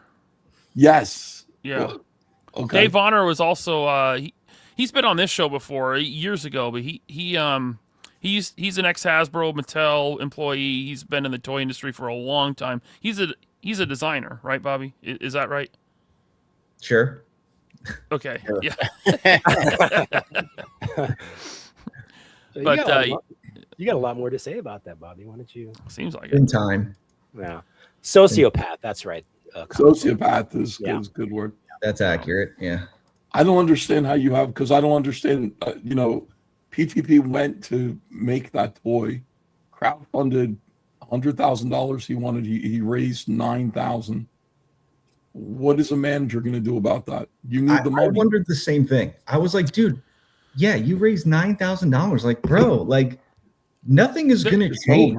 There's some clout that comes with Dave Vonner because he did get Odious funded, right? Mm-hmm. with Unparalleled, which was an action figure. So that and he's well known among toy collectors as an old school designer. So there's a level of clout there, but I don't. When is he gonna try it again then? I mean, if that's true, don't know. I haven't been keeping up with it. I don't know. Ethan, just grab your popcorn and wait, man. His fucking disaster. His next thing isn't that, because I saw it, and the only reason it really shook me. You'll get this, Alex. He's actually doing is it the Book of Job? Is that the Book of Job? Oh, Book of Enoch. Yeah, no, the Book of Enoch. The Book of Enoch with Sergio Carello doing the Carello? Yeah, I don't understand. All that's three of us another guy. had Sergio as a teacher. Can you imagine? Somehow Patrick has convinced He's talked his Sergio. way into his good I'm graces. not what I'm making it up. saying. I don't know how he does that. I wish I was. We all had Sergio as a teacher, right? Yeah. All three of us. Yeah, That's yeah, crazy. yeah. That's And crazy. imagine he was our teacher, and somehow Patrick is convinced, the guy that never learned to draw has convinced the teacher to now draw his book for him and run a Kickstarter. Well, he's got to be paying him for sure. Yeah, but like this is the strange thing. Like he can't raise money. So it'd be one thing if PTP was with ComicsGate and was making $100,000 a campaign still, and then he could maybe show that to Sergio. Come on board with me, but his last few campaigns have been horrendous flops, and I don't think he can raise that kind of money. That's crazy. Sergio Carello. He must be hurting for work. Well, I mean, that Action Bible is in like every freaking It's Walmart. still in Target. I saw it at Target the other day. Yeah. Yeah. I forgot he's real religious. Yeah. Yeah. Yeah, I'm just saying that book came out at the same time Superman Earth 1 did, and it's never left the store. It's never left the store unless Sergio just did a horrible deal that he gets zero royalties. I saw it in Walmart the other day, and I was just thinking it's a big, expensive book, and it looks like something that people would purchase if they're going to Walmart. Walmart won't keep stuff like that if it's not moving. They use that space for other product. It's always selling. And the fact it's worked its way into Target, it means it's selling. I mean, I don't. Here's the things. Whatever Sergio makes, whatever that project makes, I bet you Sergio could have made more without Patrick doing the same project himself. Oh, yeah. Well, if Sergio ever happens to come across this stream, all I got to say is run in the opposite direction. I'm sure Katie will clip this. I have no doubts. Clip away, Katie. And I like Sergio. I mean, we all like Sergio. Yeah. I just hate to see him end up on a project with Patrick that doesn't fund. And people Sergio, I'd like you to talk to a fellow by the name of Dale Keown, who found himself in a similar situation. And Dale Keown, he is no longer in that situation. Discuss with Dale. Dale is another legendary artist who found himself perhaps entangled in a project with PTP. I don't know how that kind of went about. Nobody knows. It's a mystery. But oh my God, dude, what a disaster. But I mean, look, follow through with your commitments. Absolutely, follow through with your business commitments. I had a front row seat to that. I saw them. That fallout. It basically came down to this is why Dell and there was something shady there, but basically there was this weird glitch in Indiegogo where it was putting everybody's address out there on the sign up, right? Like if you were a creator, and he couldn't get in touch with Dell, and the campaign was in Dale's name, so Dale's address was out there, and Patrick came to me and he said, well, what am I to do? I said, download the list, and I guess just take it down until you can hear from Dell, right? It's just a sign up. It doesn't matter. Just make sure to download the sign ups, and there you guys go. And then Dale's like, yeah, man, it's fine. Put it back up. Then Patrick's like, let me put it back up in my name, in my account. And Dale got cold feet there at the end because somebody on Twitter, and it's like, you don't know these guys. They're going to steal your money and this and that. And really, Dale just wanted the security that he was going to get the money from the campaign. And that's what it all came down to. Yeah. Yeah. I mean, Dale made the right choice, man. He did, because even if he didn't get fucked over there, which I don't think he would outright steal his money like that, Shane. But down the line, something would happen where he would fuck him over, or he would felt like he was disrespected, or he wasn't on Dale Keown's level, because that's a big thing with him. It's like once he becomes part of the company that he's keeping, like us, he feels like he's on that level, but he's not on that level because his art sucks. Simple as that. Well, during that whole time that all that was going on, Pat was trying to get me to do pit figures. And I told him, I was like, I would love to. But I remember like telling him, like, I want to deal with Dale directly. Like, I didn't want to deal with Pat. and he kept like saying like, oh, Dale's going through some stuff and he's hard to work with and blah, blah. And I was like, well, I don't really want to do it then. Like, Well, yeah, well, because that's how he's going to make money. Dale, like, I'm not doing it. But I wanted to do his pit figure so bad. You can still do it. You can still do that. Work with Dale directly through Shane. Yeah. That's how he would make his money, Bobby. That's You need to reach out to Mandy Summers, and then you can make the pit figure through her. I like that even better. Yeah. No, Dale's actually really easy to talk to and deal with up front. So, I mean, I would suggest anybody that wants to do that, just, I don't know, go straight to Dale. Like, if he doesn't respond and he's not interested. But if you reach out to him, you won't, and you don't hear from him, tell me, and I'll say, hey, Dale, go respond to him. That would be cool. The last pit figure we got was like 2008, man. It's been a long time. No, it's not. They did that stupid knockoff. That ain't pit. Yeah, that's a knockoff. No, it's not. But like, that's just like, I was Can so. you imagine if you got a pit action figure that actually looked like Dale's artwork? Because I don't think any of them have. You know, I've been disappointed. That Build-A-Figure wasn't bad. That Build-A-Figure was. No, it wasn't bad. It was it was a little stylistic. Yeah. I want Dale's face. I want the way the teeth center in the mouth and everything like that, and the little eyes. It's a distinctive look that Dale gives that character, and the sculptors would need to be very aware of that. Just Bobby could do it. Wasn't there like fucking, what was his name, Moore statue they did back in the day? Clay Moore, yeah, Tony Moore. Yeah, there was a statue, and it really did look like Dale's drawing. I remember seeing it in Wizard magazine as a kid. I want to say it had removable chains and everything on it. Cool. Well, next time when you guys talk to him, just if he wants to do a figure, I know a guy. I'll tell him.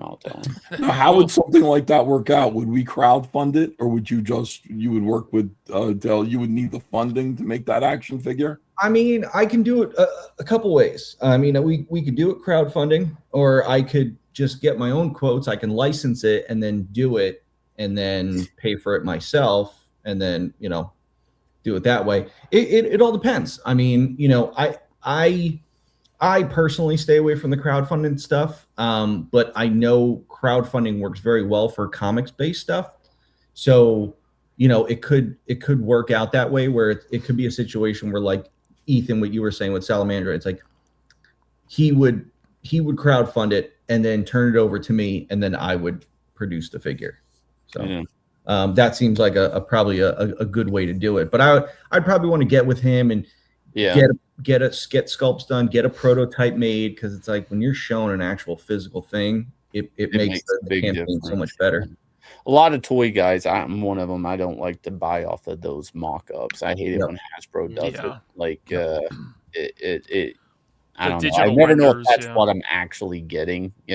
Like if it'll look that way or the light's catching it the right way. I'll tell him to reach out to you for sure, Bobby. Cool. That'd be neat. That would be awesome. Nostalgia Not sends in a member chat, 32 months. Thank you, Nostalgia Not. He says, digging the discussion, Shane looking like a third member of an AEW tag team, the Outrunners, is killing me. Yeah, I appreciate you guys. Seriously, we got over $25,000, actually $27,000 if I add Indiegogo tonight. So I want to thank you guys. We're trying to hit $30,000. So if you're watching this on replay, it ends Tuesday night. Guys, get one of the biggest Monster Mayhem books drawn by one of, a really handsome guy, a martial artist. Links in the chat, links in the description below if you're on replay. Drew G wants me to play this Knight Rider video from Ace, and I do want to show this because Ace is ramping up to release a 1/12 scale Knight Rider with Michael Knight. That's crazy. He got the license and everything. He did. This is officially licensed by Ramen Toy in conjunction with Factory Entertainment. So check this out. I am the voice of Knight Industry 2000's microprocessor, KITT for easy reference, KIT if you prefer.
signing off.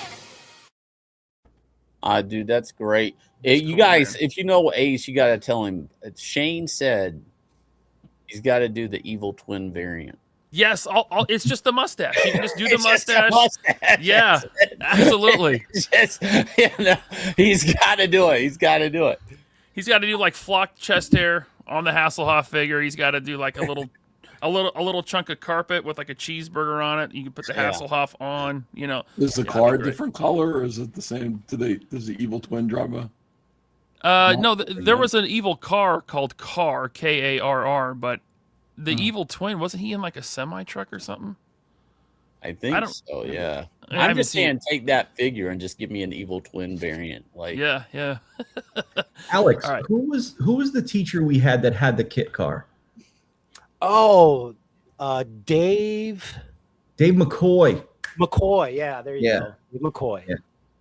Yeah, he had an actual replica kit car that he would drive to school Yep. every day.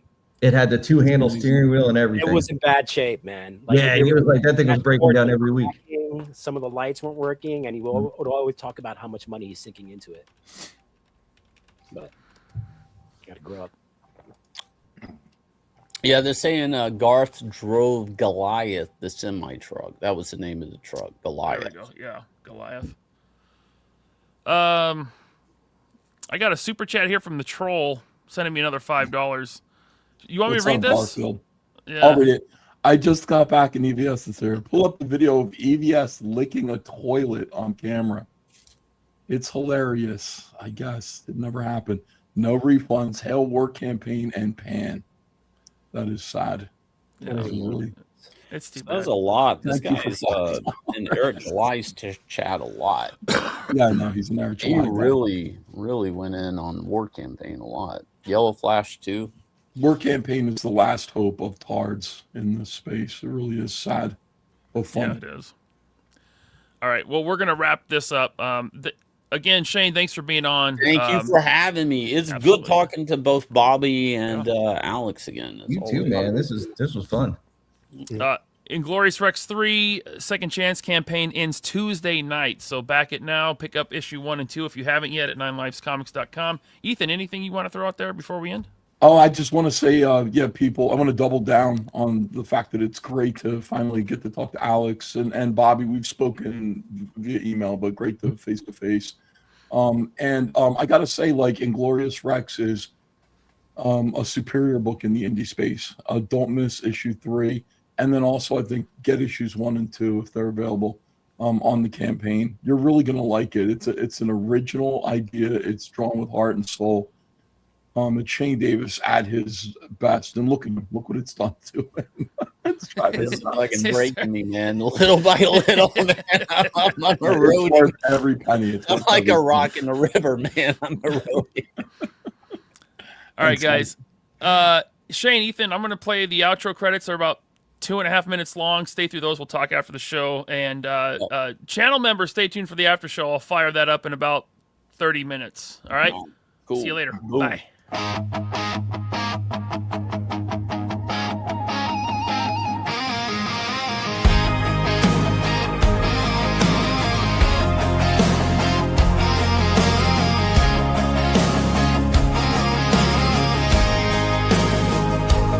They don't bow down, they don't play the game. No golden handcuffs, no but our name. LaserPants and Vala, they cut through the haze, lighting up the truth in a corporate maze. No sugar, no spin, let the real talk be